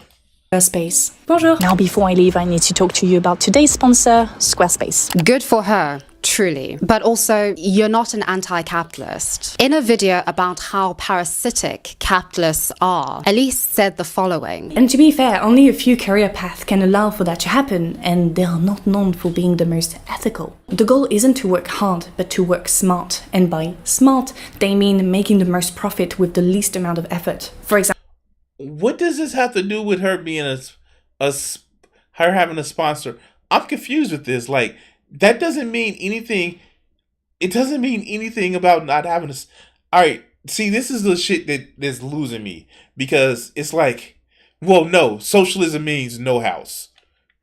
For example, working smart means dropshipping. It means creating and monetizing content about finance and how to get rich. It means selling books and courses or creating hustler universities. Interestingly, the video is sponsored by Squarespace, a website that encourages entrepreneurship, hustle culture, and creating forms of passive income. Her audience were... Wait, no, it doesn't. It's a website hosting website. It's a website hoster. That's not it. I have WordPress. Just because I have WordPress, that doesn't mean that I'm going to be out there like, yeah, buy my books, buy my motherfucking, and oh shit, it's red. This looks red. Anyway, that's not what that fucking website is for. It's literally a website hoster.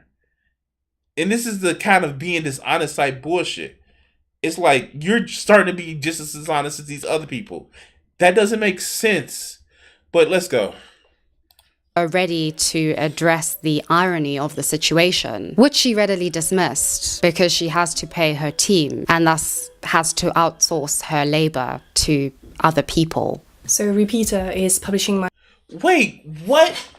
Oh my god, and this is this bullshit, right? Wait, what? She has a team that she has to pay. But wait. But you're a capitalist and you shouldn't have it. You're a socialist and you should have a team. Socialism doesn't mean that you don't have a team. Socialism doesn't mean that you don't have workers. It means that you actually treat your workers with respect. As you as the owner doesn't just take an outsized portion of the motherfucking profits. That's what socialism means. It can also mean a shared ownership of work. Why do you give up all worldly? Yeah. Socialism means give up all worldly possession and go live in a monastery. Like the fuck? Oh, God.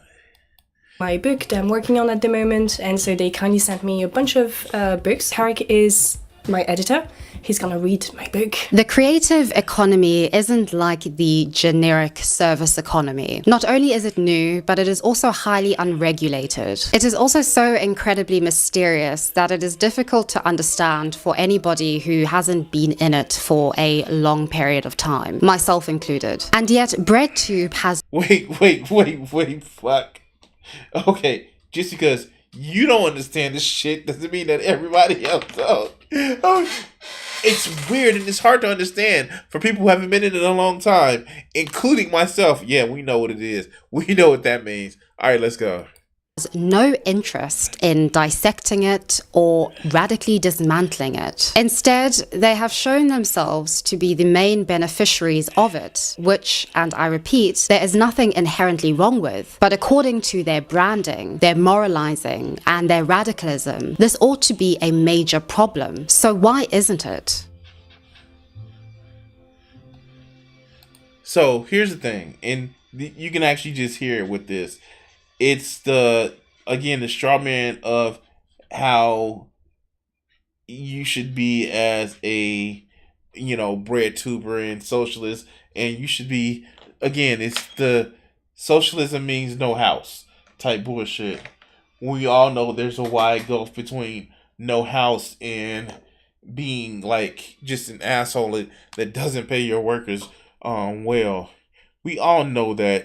And it's just like Kidology is just being a little bit obtruse with this shit.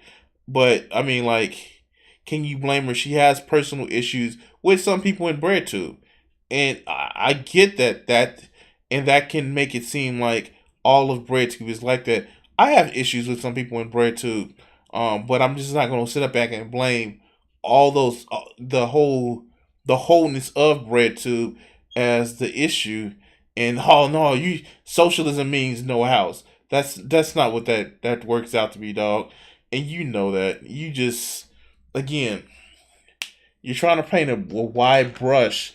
Just like you're accusing them of doing with you, you're doing the same thing with them. You're just trying to do a wide brush on it. All right, so put your money where social means you make sure that your workers are paid, not moving to a mountaintop like month. Having people help you doesn't mean you're outsourcing them. Paying them fairly for the work isn't in conflict. I'm giving this money more brain power than I'm giving this more brain power than kid deserves. Girl needs help. Just be honest and dunk on FD. Why grasp for straws to make the argument? Exactly. Someone needs to read Marx for Dummies. Oh God. All right, let's go.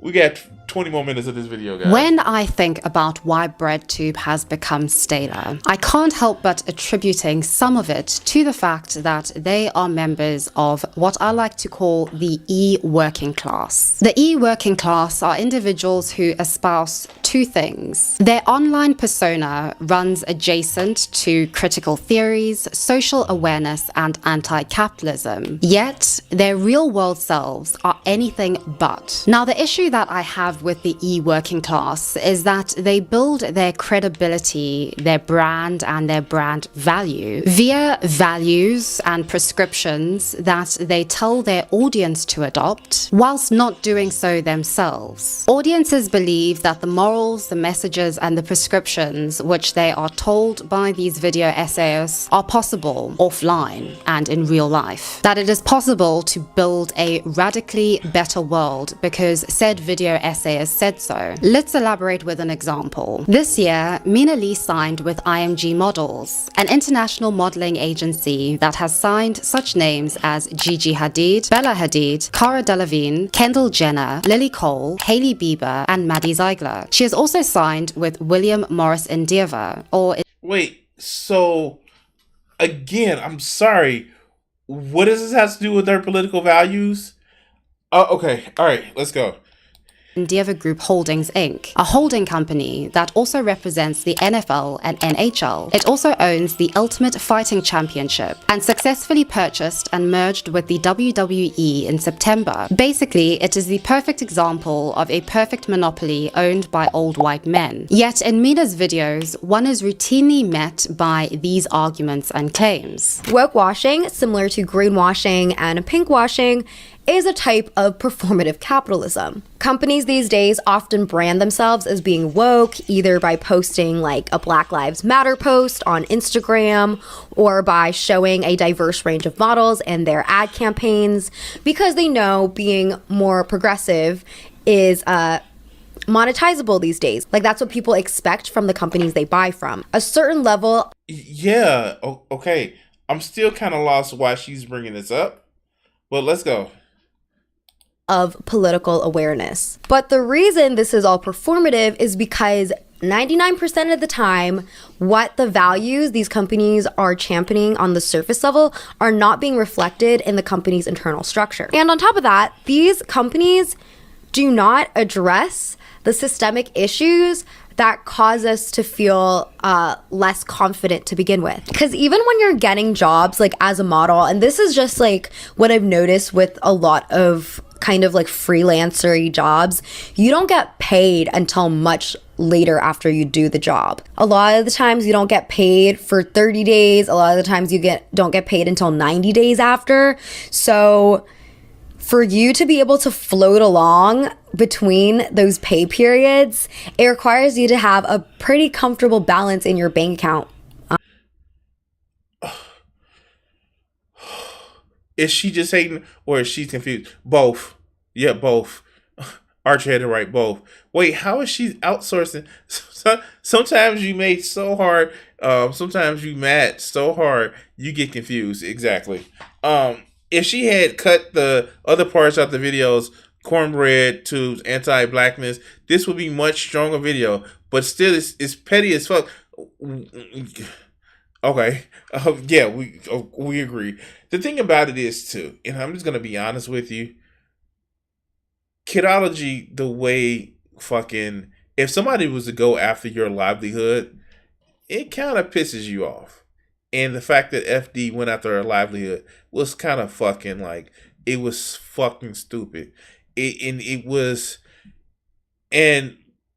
I tell you guys this, I want to have a bigger YouTube channel. I wouldn't know what to do with millions of subscribers. I'd just still be doing shit like this.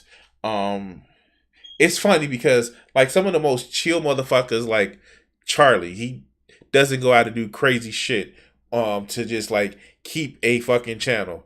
But so many people have to be like that. When it comes down to it, I wouldn't want million subscribers because I wouldn't know what to do with them. But it's like, I'm not going to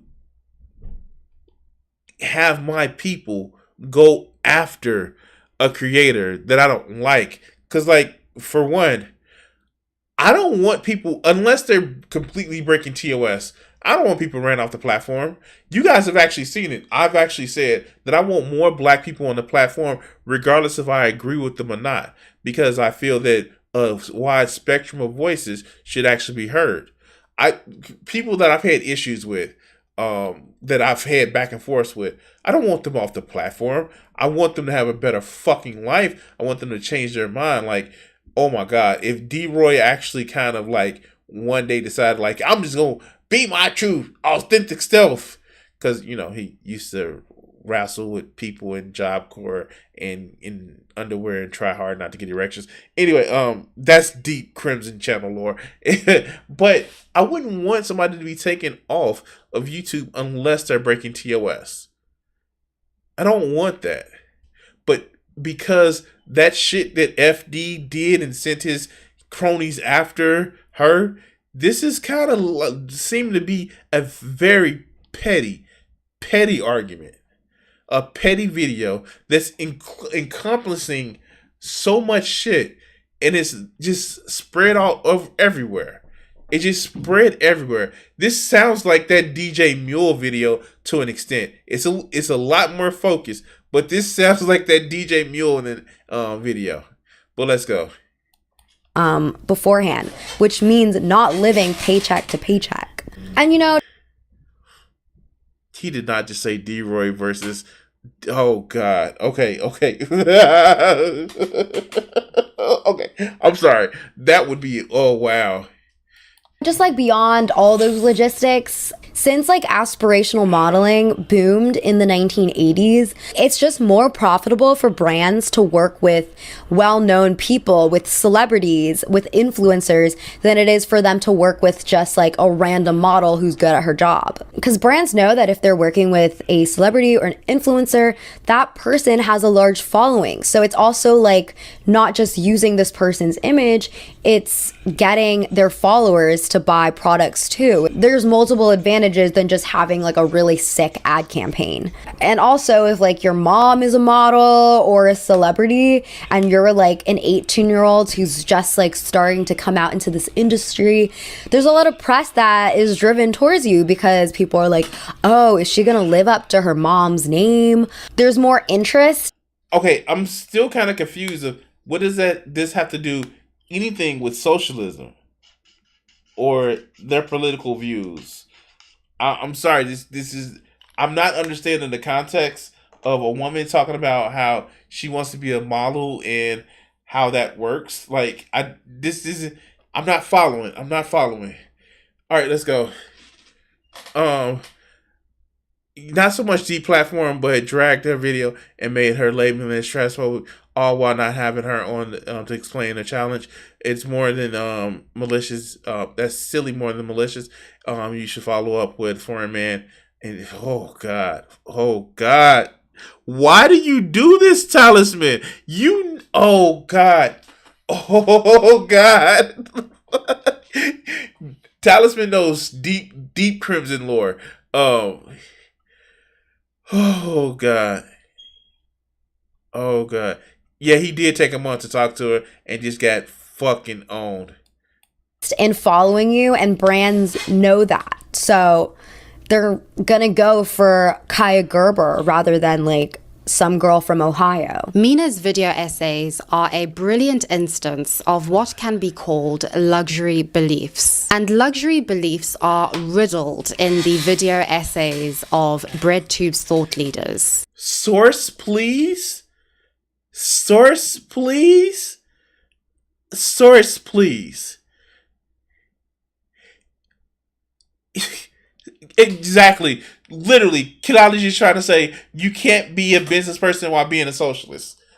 Source, please?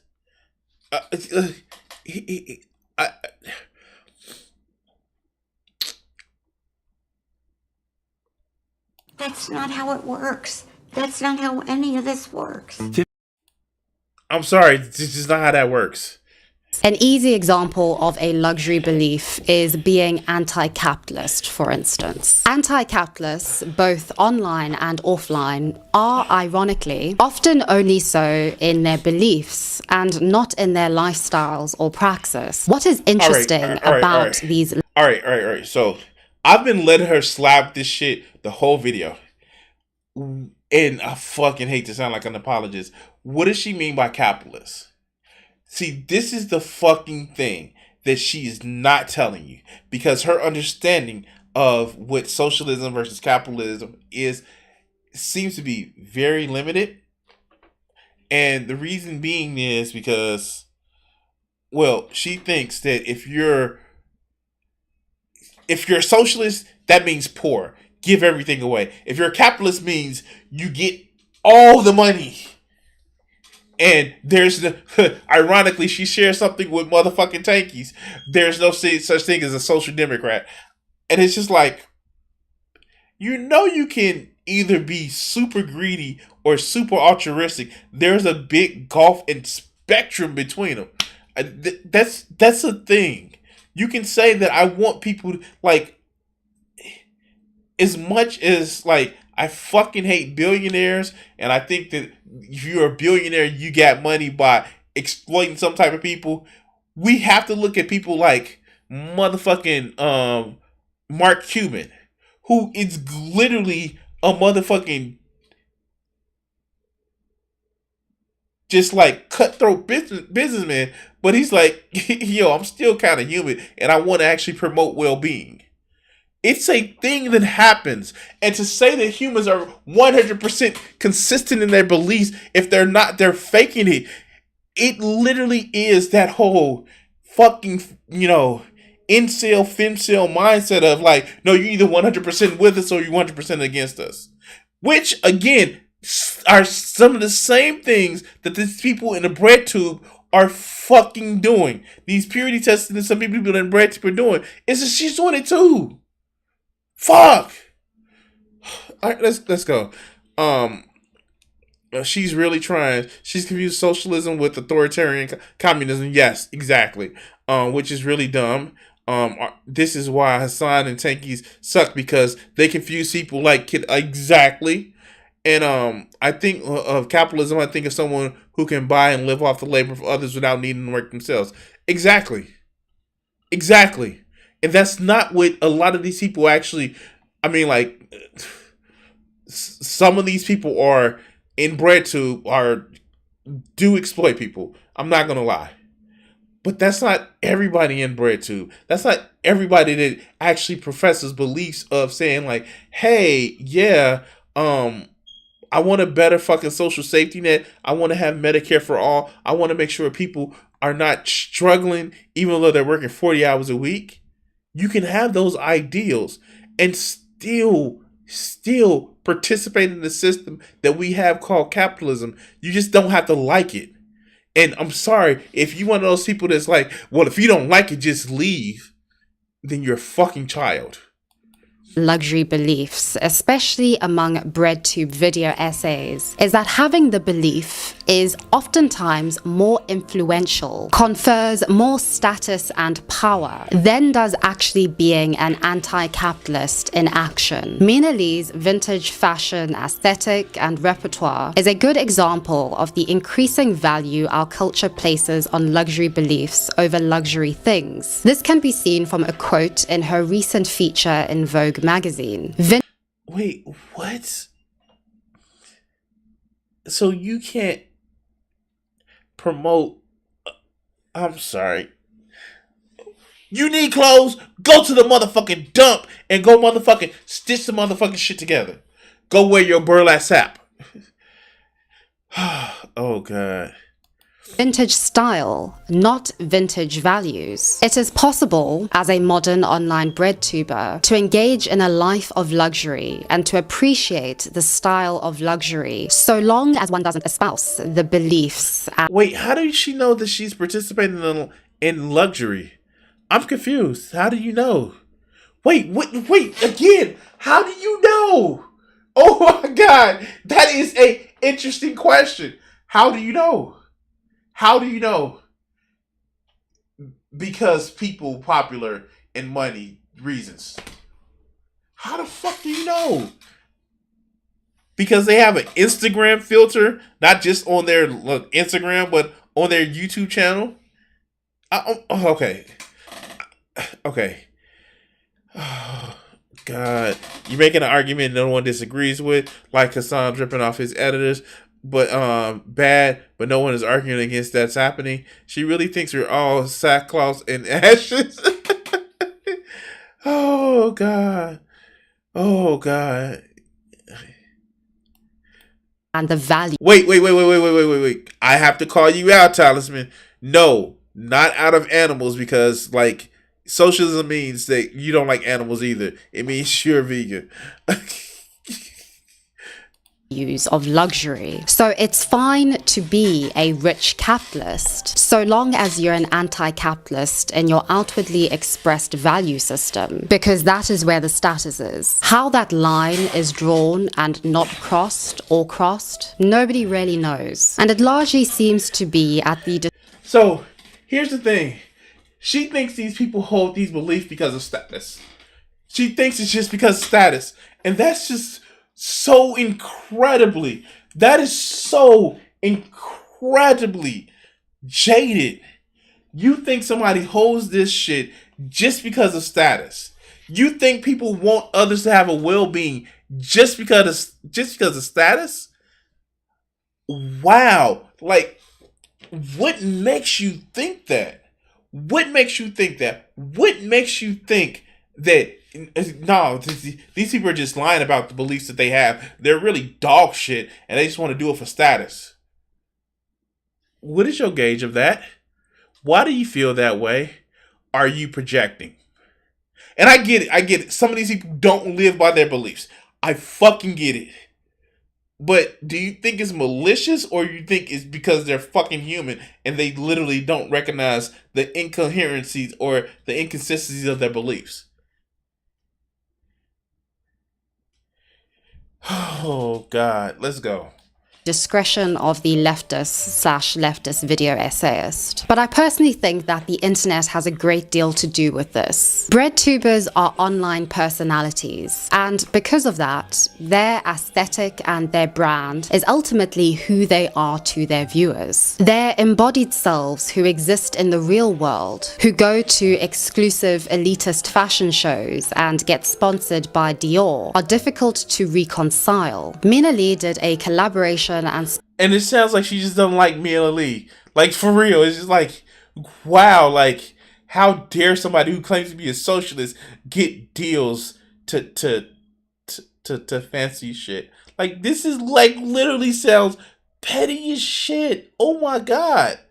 By the way, guys, I'm trying to figure out what I'm gonna color next. Okay. Y'all seen the two that I colored so far.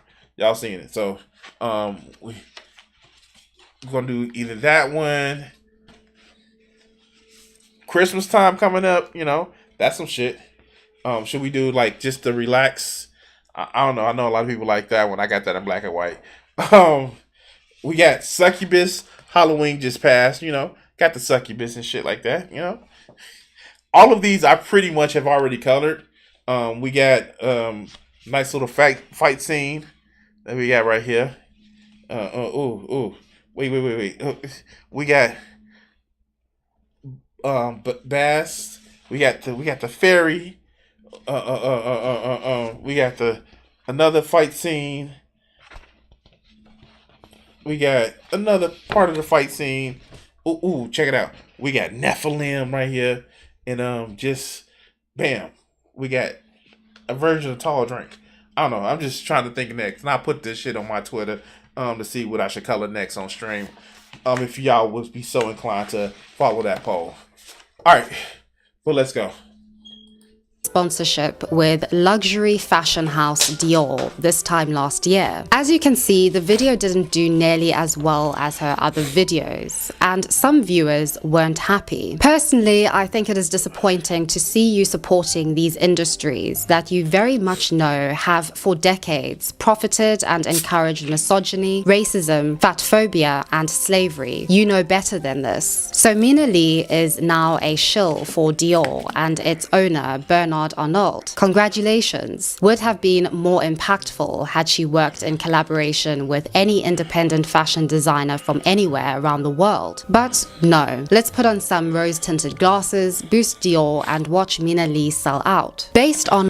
So, granted, this is coming from Mia Lee's community, and to be very honest with you, if she's fostered that community and now they're turning on her, that is a bad thing, because you can. They won't be happy with anything that she does. As long as she's a model, they won't be happy with it. And rightfully so if you didn't do it with taste. And even if you did with taste, your community didn't like it. I don't know what to tell you. There are people who do dream of being models. There are people who, like, goddamn, she, in one of the modeling, like, video classes that Kidology showed, it wasn't the stereotypical model.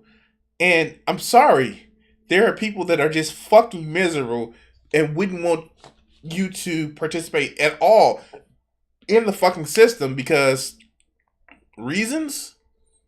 And so I don't like, just going back to it, I don't hate Hassan for actually buying a house.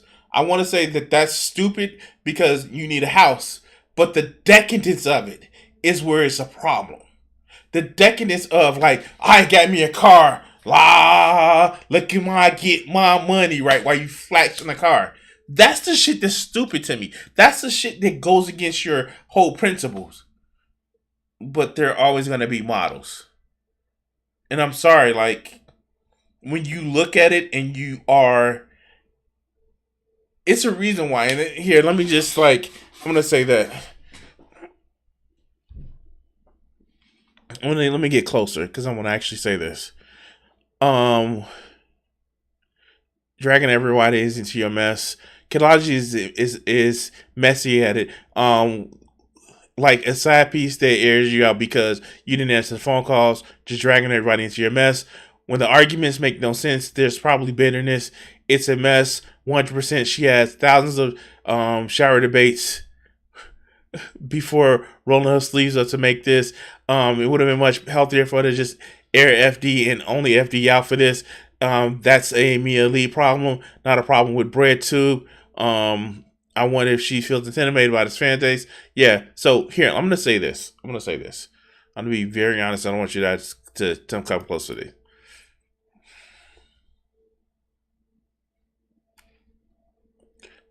When it comes down to it,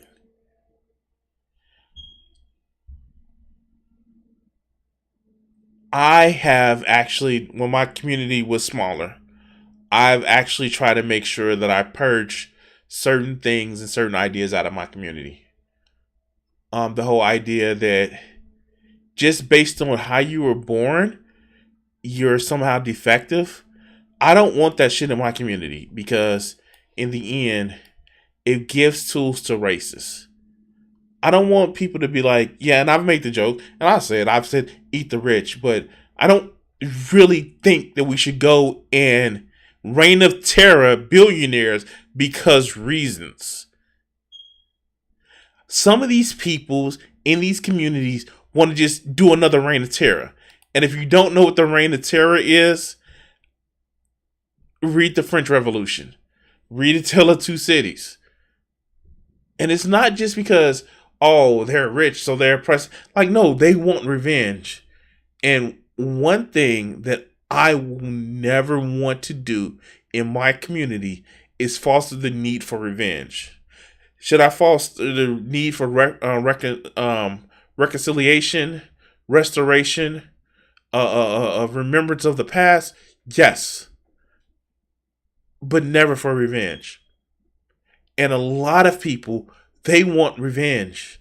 The reason why we see those people that just hated the whole discourse about the, should like the left reach out to young men is because they didn't want to reach out to young men because the young men reminded of the people that hurt their feelings when they were younger and bullied them. We need to be better than this. And so we won't have bullshit like this,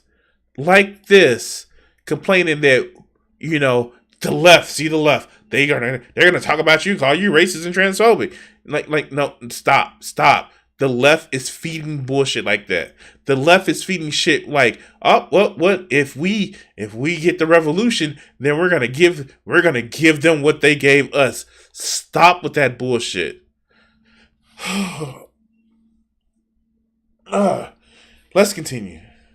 My personal analysis of the e-working class. The e-working class pick and choose what they want from capitalism, similarly to how the likes of Mina Lee pick and choose what they want from vintage fashion, from decadent living, and the contradictory messages they put out in condoning it, whilst also saying, as Mina says, that, quote, fashion has always been political, and therefore criticizing the core facets of it. Just a few months before Mina Lee's collaboration with Dior in Paris, Dior was involved in a scandal which continues to this day. Dior was accused of culturally appropriating traditional and historic Chinese clothing. The controversy began earlier this month, with Chinese netizens and state media outlets accusing the brand of failing to acknowledge the alleged inspiration behind its design. A recent editorial in the Communist Party's official mouthpiece, People's Daily, said that Dior had shamelessly misrepresented the skirt as an original creation, describing social media outrage as completely understandable. The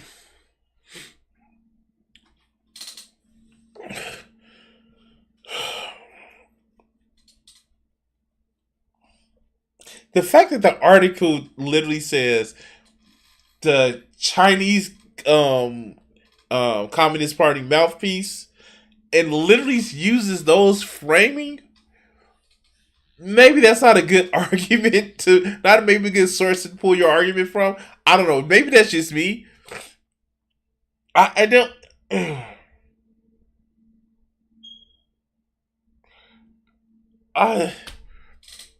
I'm sorry. Maybe that's not the correct place to pull an argument from. I don't know. I'm just wow. That's.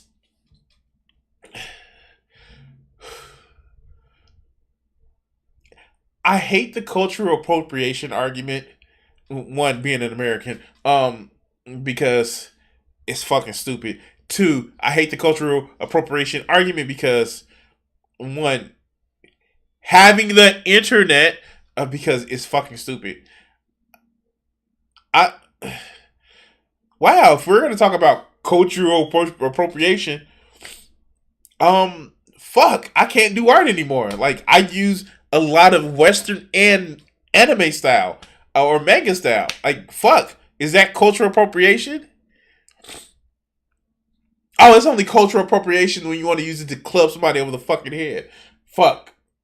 So, I mean, like, I can't do cultural appropriation where I have, like, pictures of, like, you know, Thor, or I have, you know,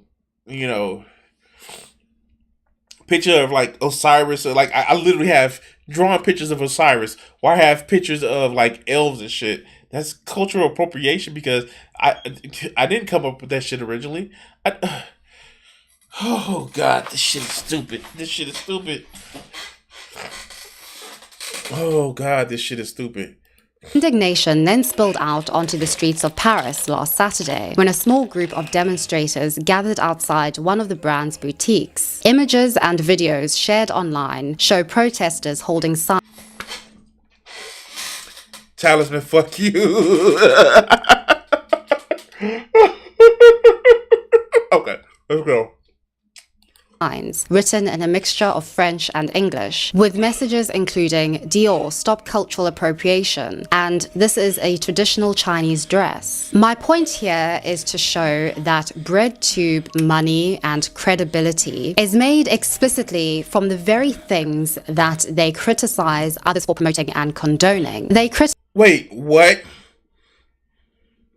Fuck, I didn't know, like, I didn't know she was practicing yoga, because that's a fucking stretch. How does Breadtube money have anything to do with Amia Lee's being a model for a company that may have some inspiration for a skirt? I'm sorry, am I missing something with this one?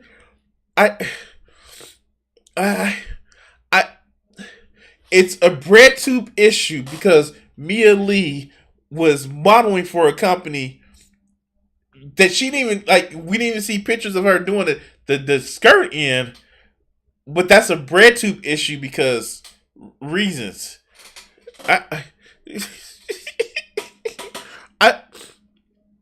I wow, that's a stretch. Oh, okay.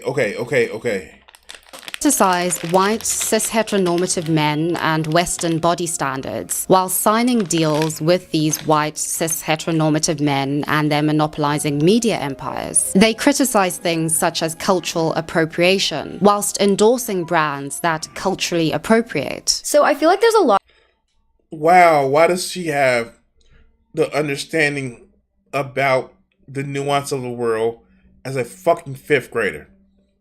I'm sorry. Yeah, I've been trying. And Blanco, you can actually send me videos if you go to my YouTube channel and drop the link on my YouTube channel. I will respond to it. Wow. Well, how could you do this and do that? Oh, wow. Okay. Wow. Okay, let's go. A lot of articles and videos on the internet talking about the crimes of fast fashion. Yes, it's environmentally damaging. Yes, it's very unethical because workers are working in Victorian era factory conditions. And a lot of the time, these companies steal ideas and designs. But it goes to show that unless a brand is called out for doing something wrong, they will do whatever they want behind closed doors, all while pushing for these wonderful and amazing progressive values on the surface. The issue I and many of their viewers have with these creators is not so much with what they do or are doing, but with how they are doing it. There's an inherent Wait, what? It's not what they're doing, it's how they're doing it. Let's let her cook. Let's let her cook. Match in their road to success and the road in which they are telling their audiences to go down. In short, luxury beliefs help nobody except those who are benefiting from those beliefs in the form of luxury and profit. Breadtube video essayists are no exception to this. And what is clear is that their audiences are starting to take note for good reason.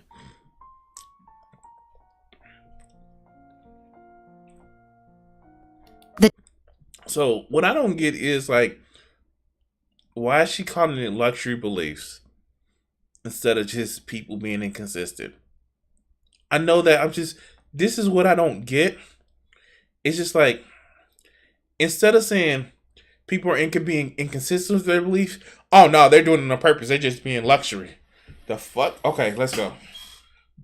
The demographic reality for minorities in America is that you can only really get so big by talking exclusively to your people. At some point, the market proof of your ambitions speaks more loudly than whatever it is that you're actually saying. And that is precisely what I think has happened to the Breadtube video essay genre, to Breadtube social commentary and tag-alongs. Mass media platforms like YouTube cannot produce or foster anything truly revolutionary or earth-shatteringly original. The only thing that can rarely be done is merely serving the vanity or the expectations of viewers already predisposed to agreeing with their moralizing Breadtube faves. And what I have seen happen is that people who are human, who make mistakes, who are flawed, who are very open about such things, get called fence sitters or individuals who Wait a minute. It's time for her, but I'm a victim.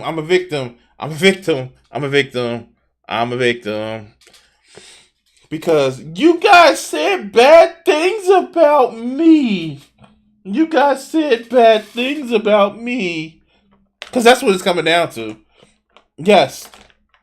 People have called her a fence center. Yes, people have called her, centrist. Like, the dirty, dirty word of centrist. Like, where most people just don't have consistent views altogether. They are just people and nobody's 100% one way or the other. But, excuse me. This is where the whole, but you guys are talking mean about me comes in. Let's go.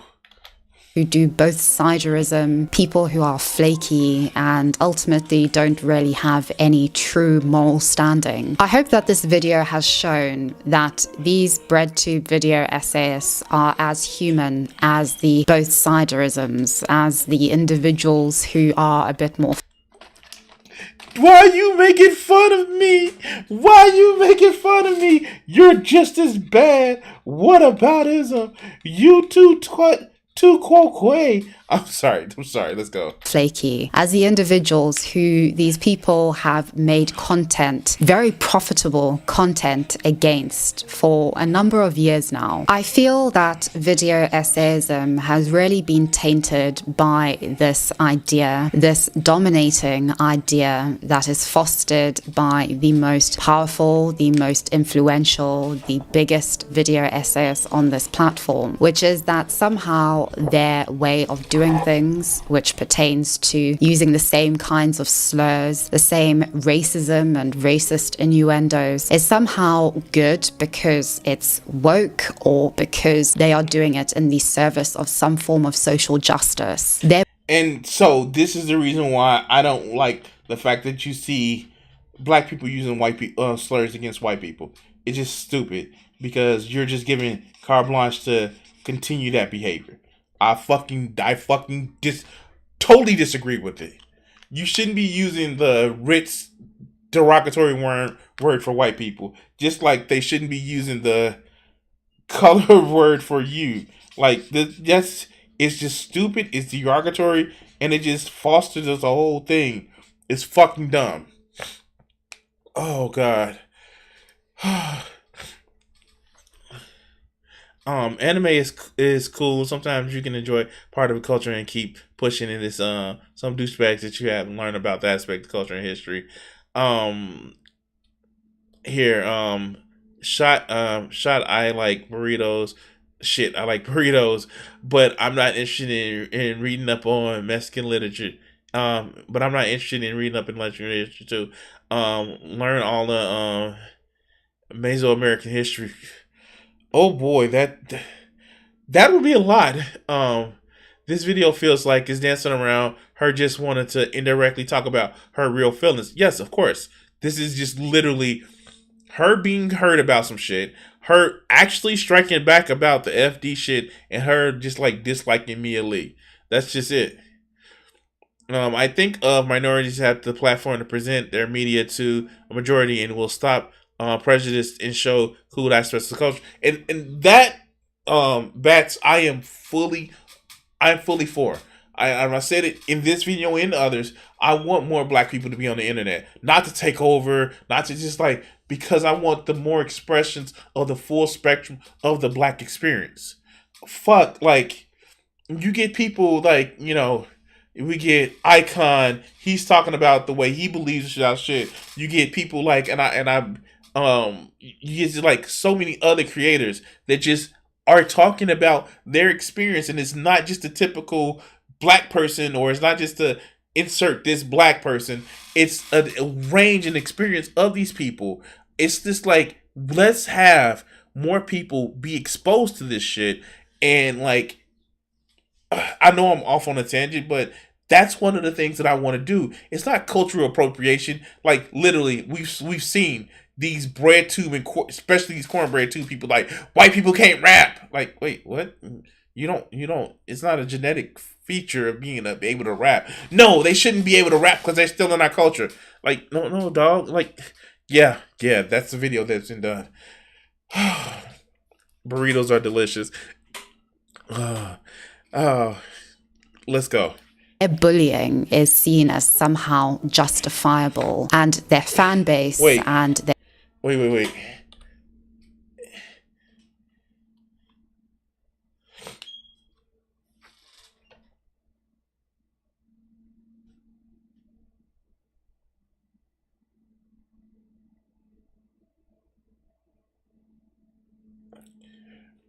Me looking at ABBA and whatever black fans Destiny has left at this point.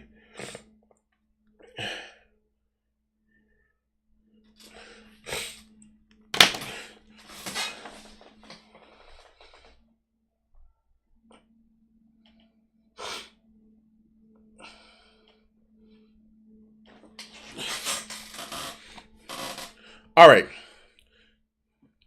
I'm gonna actually do it. Fuck it. I'm gonna do it. See, this is what I hate about little bitches like FD Signifier.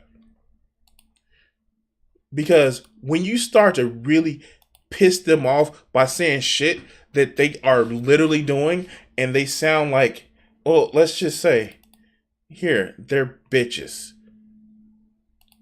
You want to talk about somebody complaining about shit. You want to talk about people complaining about shit. There you go. There you go.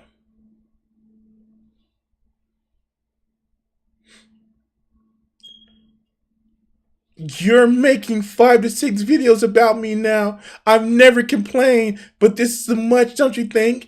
Feel free to do the same. Feel free to redo the same piece if you like, but using content that I didn't put out for public consumption. You were on stream. See, this is the shit that I'm talking about. This is the shit that I'm talking about. This bullshit about how, oh yeah, you're a hit dog is gonna holler. Let's see. Oh wait, what do I have here? What do I have here? What did he say? What did he say? Wait. What is this? Is this it? Is this it?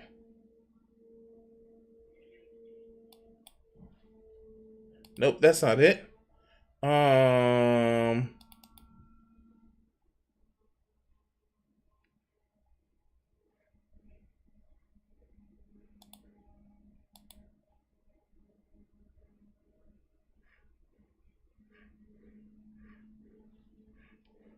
Nope, that's not it. Let's see. Just pulling it up.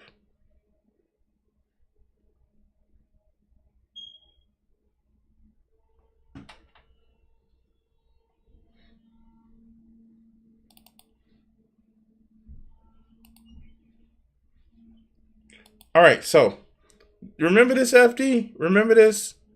You want to talk about people and dealing with racist shit? Remember this? Here, let's go. Of biracial discourse. Oh man, some of the comments, some of the responses. Woo, it's still the spice is not worn off. From that space. I just don't know what to do with y'all motherfuckers. So somebody said I was annoyed. So I did say I was annoyed with my wife's white ancestry. So I don't know my ancestry. I kind of refuse to do them shits. But I guess I did. Now, if you want to say that I took the shit out of context, wait, do I have it? Which one is this? Is this the full 6 minutes? Is this it? I got engaged with a single victim. Nope. This is it. Tekken discourse. I got nothing new on Tekken right from that space. I just don't know what to do with y'all motherfuckers. So somebody said I was annoyed. So I did say I was annoyed with my wife's white ancestry. This is FD, y'all. I don't know my ancestry. I kind of refuse to do them shits. But the I don't know what percentage of white the average black person has in them. I'm sure there's a decent amount, which again makes the whole biracial discourse stupid as fuck, because this blood quantum shit is just dumb. Now he says the blood quantum shit is just dumb. Just dumb. I'll get to that in a second. The thing with my wife that was funny though was she and like her whole family did not know that her grandmother was biracial. That was the big secret. Her grandmother's father was a white man that she had just told the whole family was some type of like black Spaniard. of some type of like light-skinned Spaniard. I don't know. If you're from Spain, I'm sorry. Spain has been an interesting crossroad for the Mediterranean for a while now.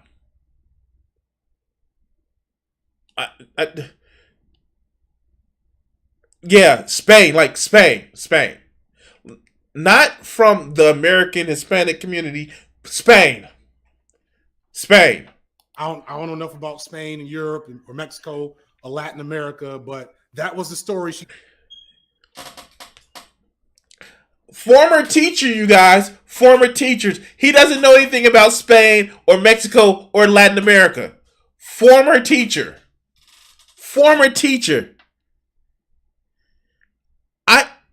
He told like her children, right? Come to find out, he was just a white motherfucker from Spain. He was just a white guy from Spain. And she kept that to herself because being biracial is a complex thing. And there's a lot of different experiences about it. So for my wife's grandmother, she was like, I'm just going to be black. And my daddy was black. Wink, wink. And it wasn't until literally a year before she died that she let that out the bag. And the only reason that came out was because of the 23andMe my wife did with her brother. So that is where that 25% comes from. And so if you see my wife, whether on a handful of videos or Instagram, my wife is about my complexion. She don't look 25% white according to you blood quantum motherfuckers, right? She got 4B hair, she got dark skin, she got big lips. She don't look the part, but you know, it is what it is. He's making a motherfucking point about the shit. That's just sad and sick. I'm sorry. That's just sad and sick. This shit wouldn't even, like, why does your audience need to know that? Why the fuck would you bring it up in the fucking video? And then talk about somebody else being racist?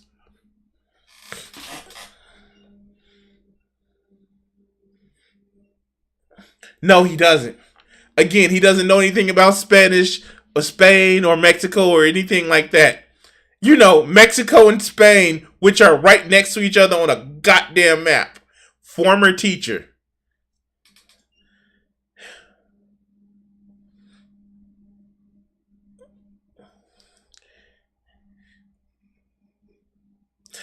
Let's go. Is seen as somehow justifiable, and their fan base and their supporters and community justify it, and nobody ever speaks out against them. I think personally, due to fear of how powerful they are. I know my comment section for this video is going to be full of some very horrible comments, but I think that for the good of good video essay. Now going back to her victim, they're gonna do comments on me like, fuck. You know how many comics that I've had on me? One person said I look like a fat lunch lady. I was like, shit, that's a comment. That's creative. I don't give a fuck. Did I break TOS? I didn't break TOS. Oh, good. You know what? You have a problem with me? On the top, a little bit to the left, 4 inches in where your daddy can't hit. What are you talking about, Crimson? The place that I fucked your mother to make her come last night. Oh, sorry. Okay, let's go. Oh. For the good of fostering a good as opposed to that all overly used word toxic environment on YouTube, a toxic environment when it comes to the internet. It is important that we talk freely about how we feel about things, that we talk freely and openly without being scared. I can tell you I have been petrified to talk about, especially the section in this video that I actually do have a personal investment in, the section on Cornbreadtude, because I am fucking scared of those people and of their communities. I am kid you not. But some Why? Okay. Now this is shit. This is like,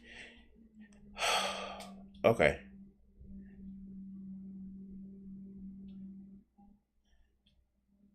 Okay. Yeah, Red brings out the highlight in her face of just like I said, like, I don't fear reprisals. Like, I'm sorry. Maybe it's just me and the fact that I'm a jaded old crackety man. I don't feel reprisals from communities like FD. I don't feel from like right wing motherfuckers. I tend to step on fucking toes, and I don't care as long as I'm not doing TOS shit or being like openly racist. I just don't care. And maybe that's just me. Maybe that because I grew up in the '90s and we really had bullying. I don't care, and I'm not saying we should go back to that. God no. Like the only reason why we didn't have as many mass incidences as we do now in the 90s is because it was just harder to get guns. But that's a different story. But let's go. Something I've realized is that they do depend on that fear. They depend on people being scared that if they talk out, something bad will happen. There was obviously that important, subtle message in FD's correspondence with me that me saying these things, that me saying the things that I said in my previous video had to be put back into place. I had to be put back into my place. But see, here's the thing. There's so much evidence that it's not. I mean, like look at the Shark video. Shark came out and just started rolling on them all. And it wasn't just like, he was just like, fuck you guys. And it didn't, it didn't end his career. It was just like, fuck you guys. I'm going to be who I want to be and suck all of his left testicles. And they were... I got Crimson, you gotta stand on your ground. It's the Chi-Town way. Yeah, exactly. To what is actually, in their opinion, true blackness, truly being a black woman. A very interesting tactic indeed, but one that I am seeing increasingly in this community. Social commentary and video essays are brilliant, phenomenal genres. It is a phenomenal thing to do, but I think increasingly and regrettably, too much of what I have detailed in this video is happening and nobody is talking about it, mainly because I would hazard people are quite frightened of the influence and of the communities and backlash that they will get. Oh, come off of it. I'm sorry. Stop it. Fucking stop it. Oh my God. I can't say anything bad about it because reasons? Do you think you share their audience? No, the fuck you don't. I'm sorry. Just like, please help me out with this. Like, why you speaking as if these motherfuckers are boogeyman? They are small fries compared to so much of the shit that you see on the right. Like, what the fuck is wrong with you? The problem seems to be that, I'm sorry, I realize I'm not going to be liked by everybody. I realize that. I fucking realize that, I'm not everybody's flavor. I lament on the fact that, hey, because I'm an older millennial, motherfuckers ain't gonna relate to me like they would relate to everybody else. And thank you for everybody who supported the channel, be it YouTube, be it on the motherfucking on Patreon and shit like that. But that's okay. I'm not looking to take the world by storm. It's just like I don't get that. Why is she so fearful? I get that there's crazies on the internet, but if you're fearful of crazy on the internet, don't be on the internet.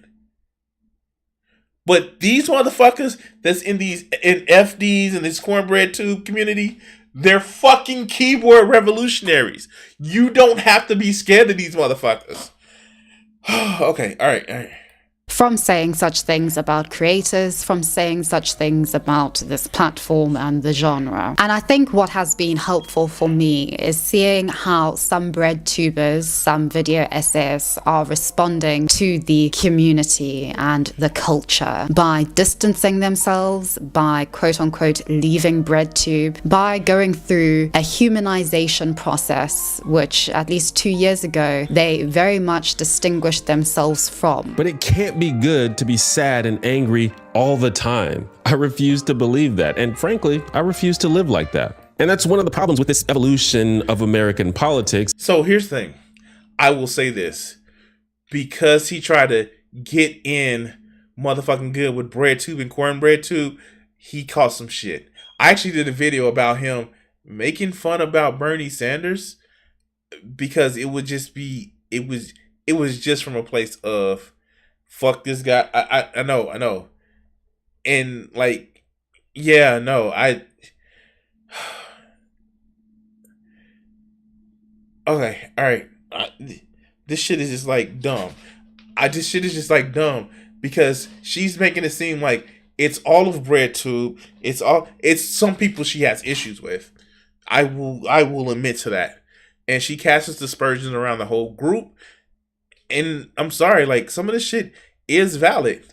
But to say it's like all of Breadtube, they're coming after you like the monster and they have pitchforks and torches. No, that's not what's happening.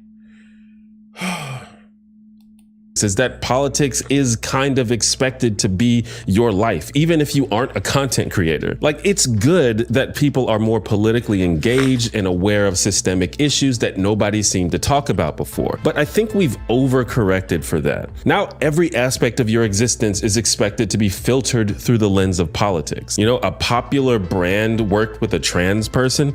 Well, you gotta boycott that brand, obviously. Did your parents vote for Donald Trump? Well, here. Let's be honest. A lot of these motherfuckers weren't mad because Dylan Mulvaney was the spokesperson. They were mad because with enough Bud Light, they would have yeah. Anyway, oh look, another subject. Dude, I'm done with politics here. Things are firmly apart. First of all, yes, if you're oversensitive about politics, yeah, it can tear friends and family apart. But also, it's some shit that you just like. No, I can't fuck with you because of the politics you're expressing. Lets me know that, yeah, some of this shit that you're saying, it's not about either or. It's literally looking at the situation. And for people that say it's either or, go fuck yourselves because it's about looking at each individual situation. I know human beings are fucking mentally lazy, but it takes effort to build relation. I'm sorry, I'm done. Let's go.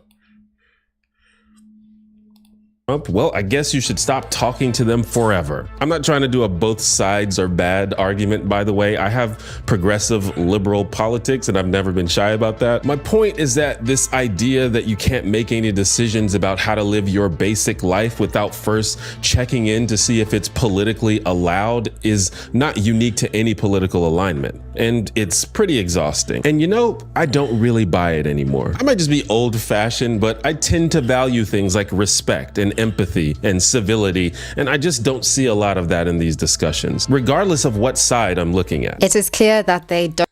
And so I get why that clip can be useful in this point, but what she is saying is that it's just Breadtube that's doing this. And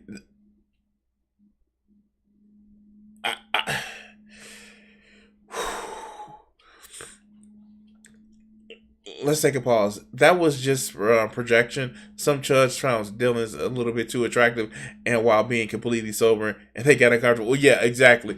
My mom isn't convinced to be a socialist revolutionary. I can't counter a revolutionary like her anymore. No, you must go for the glorious revolution and forsake everyone else. Okay, let's go. don't differ much from us normies, from us apoliticals, from us regular people making mistakes and doing stupid things. They want views, money, fame, and to make a name for themselves. They don't always think about politics, and they don't always want to think about politics. They even admit to not watching political content online. They want book deals and sponsorships, teams and talent managers. And I hope I got it across in this video that that's all perfectly okay. That is, in my opinion, a phenomenal thing, and I wish all of them nothing but the best. The problem is that for many years, a lot of the messages in these videos, a lot of the messages put forward by said content creators is that these are bad things, that these are things which undermine the cause, which No, that's your remedial understanding of this shit. It is not bad to have book deals or actually make money. The problem is the exploitation in the system. And if you think that capitalism can only exist with exploitation, then that's your limited understanding of what socialism, capitalism, communism, Marxism is. That's your problem. If you think that it's oh no, you participate in capitalism, so you exploiting someone, then that's fuck your problem. And you don't get that, but let's go. Undermine the politics of Breadtube or of the left. Being human was looked down upon. It was something that you could make content against, and you could make a lot of money off making content against. And as I've demonstrated, a lot of them are winning in our capitalist world via their anti-capitalist branding. And I think Breadtube video essayists are the ultimate example of a luxury belief in human form. I think at this rate, the decay of Breadtube is inevitable. I think that the most prominent individuals, the most prominent Breadtube video essayists have basically checked out. Lindsay Ellis is living her best life. PhilosophyTube is officially an actress. ContraPoints has unofficially moved exclusively to Patreon. Mina Lee has become a model. I would say that Breadtube right now feels like... So, I'm sorry. I just you just want to see the destruction of Breadtube, and I get it. It's they came after you, now you going for this fucking juggler. I get it, but it's just like you're just literally saying like they didn't believe what they said. They just went to this and they just did that, and it's just like, wait, PhilosophyTube. Abigail has always been an actor. Motherfucking ContraPoints has always wanted to do that type of performance. All of these people are literally saying that's like saying that. Let's take it another way. How could you believe in being an atheist if you say on one nation under God? Like that's literally what this shit is. This makes no fucking sense. Oh God, damn it. Oh God. Yeah. Let's go. Dress up edutainment and poorly researched videos about cops, white woman tears, or the fact that TikTok trends don't pay enough attention to systemic inequalities that make them problematic. I guess in my personal opinion, video essays right now don't feel like video essays. That is, videos intent on bringing together different people from all walks of life, from all political affiliations. But is that just their target? Now, I will admit that a lot of these video essays are literally motherfucking trying to reinforce a belief that's already out there. I will admit that a lot of these video essays are trying to push a point and their agenda to people who already believe that they motherfucking believe. I will admit that. I wonder what gives me that idea. This is not like I'm watching the video essay. Oh God, fuck. When I do it, it's okay. When other people do it, it's like it's a problem. It's a problem. They don't believe what they say. Fuck. To think about something, anything, no matter how serious or how trivial, more critically or from a different lens. To think about something more thoroughly. To think about something with more intent. Good cameras, good editing and lighting, wardrobe changes, podcast setups, and lo-fi music are all making these essays seem a lot better than they actually are. White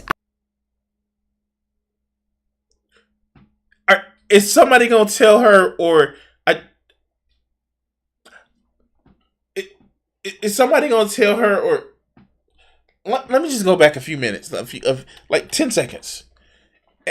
Do you guys hear something in the background behind her talking? Wardrobe changes, podcast setups, and lo-fi music are all making these essays seem a lot better than they actually are. Why? It's funny how you're saying proper lighting, a podcast setup with lo-fi music or classical music playing in the background. You're literally saying these words while you're doing it.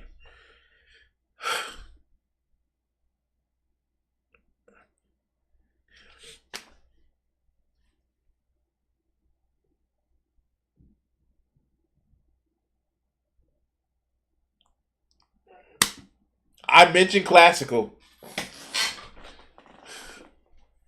All right, let's go. Allies try to explain to black women what it actually means to be black. And more formerly die-hard Breadtube video essayists are wanting to make and are moving toward making goofier content, which is great. But at the same time, I feel that they have left a wasteland of their own making. I think that the post-pandemic world has also demonstrated that the promises of radical, transformative change in the world, as well as capitalistic precarity, haven't actually transpired into anything new or beyond, well, normal life. Nothing terribly substantive has changed for the average worker, and things are only getting worse for the middle classes. It is becoming increasingly... Okay, this in some way is true, but we do have a unionization that's re-flourishing in the US, so things are getting a little bit better. I will say that. Look at the Auto Workers Union. And right after the Auto Workers Unions announced the last deal with GM, oh look, Toyota, a non-unionized plant, is saying like, hey, we got to pay our people more. All right, let's go.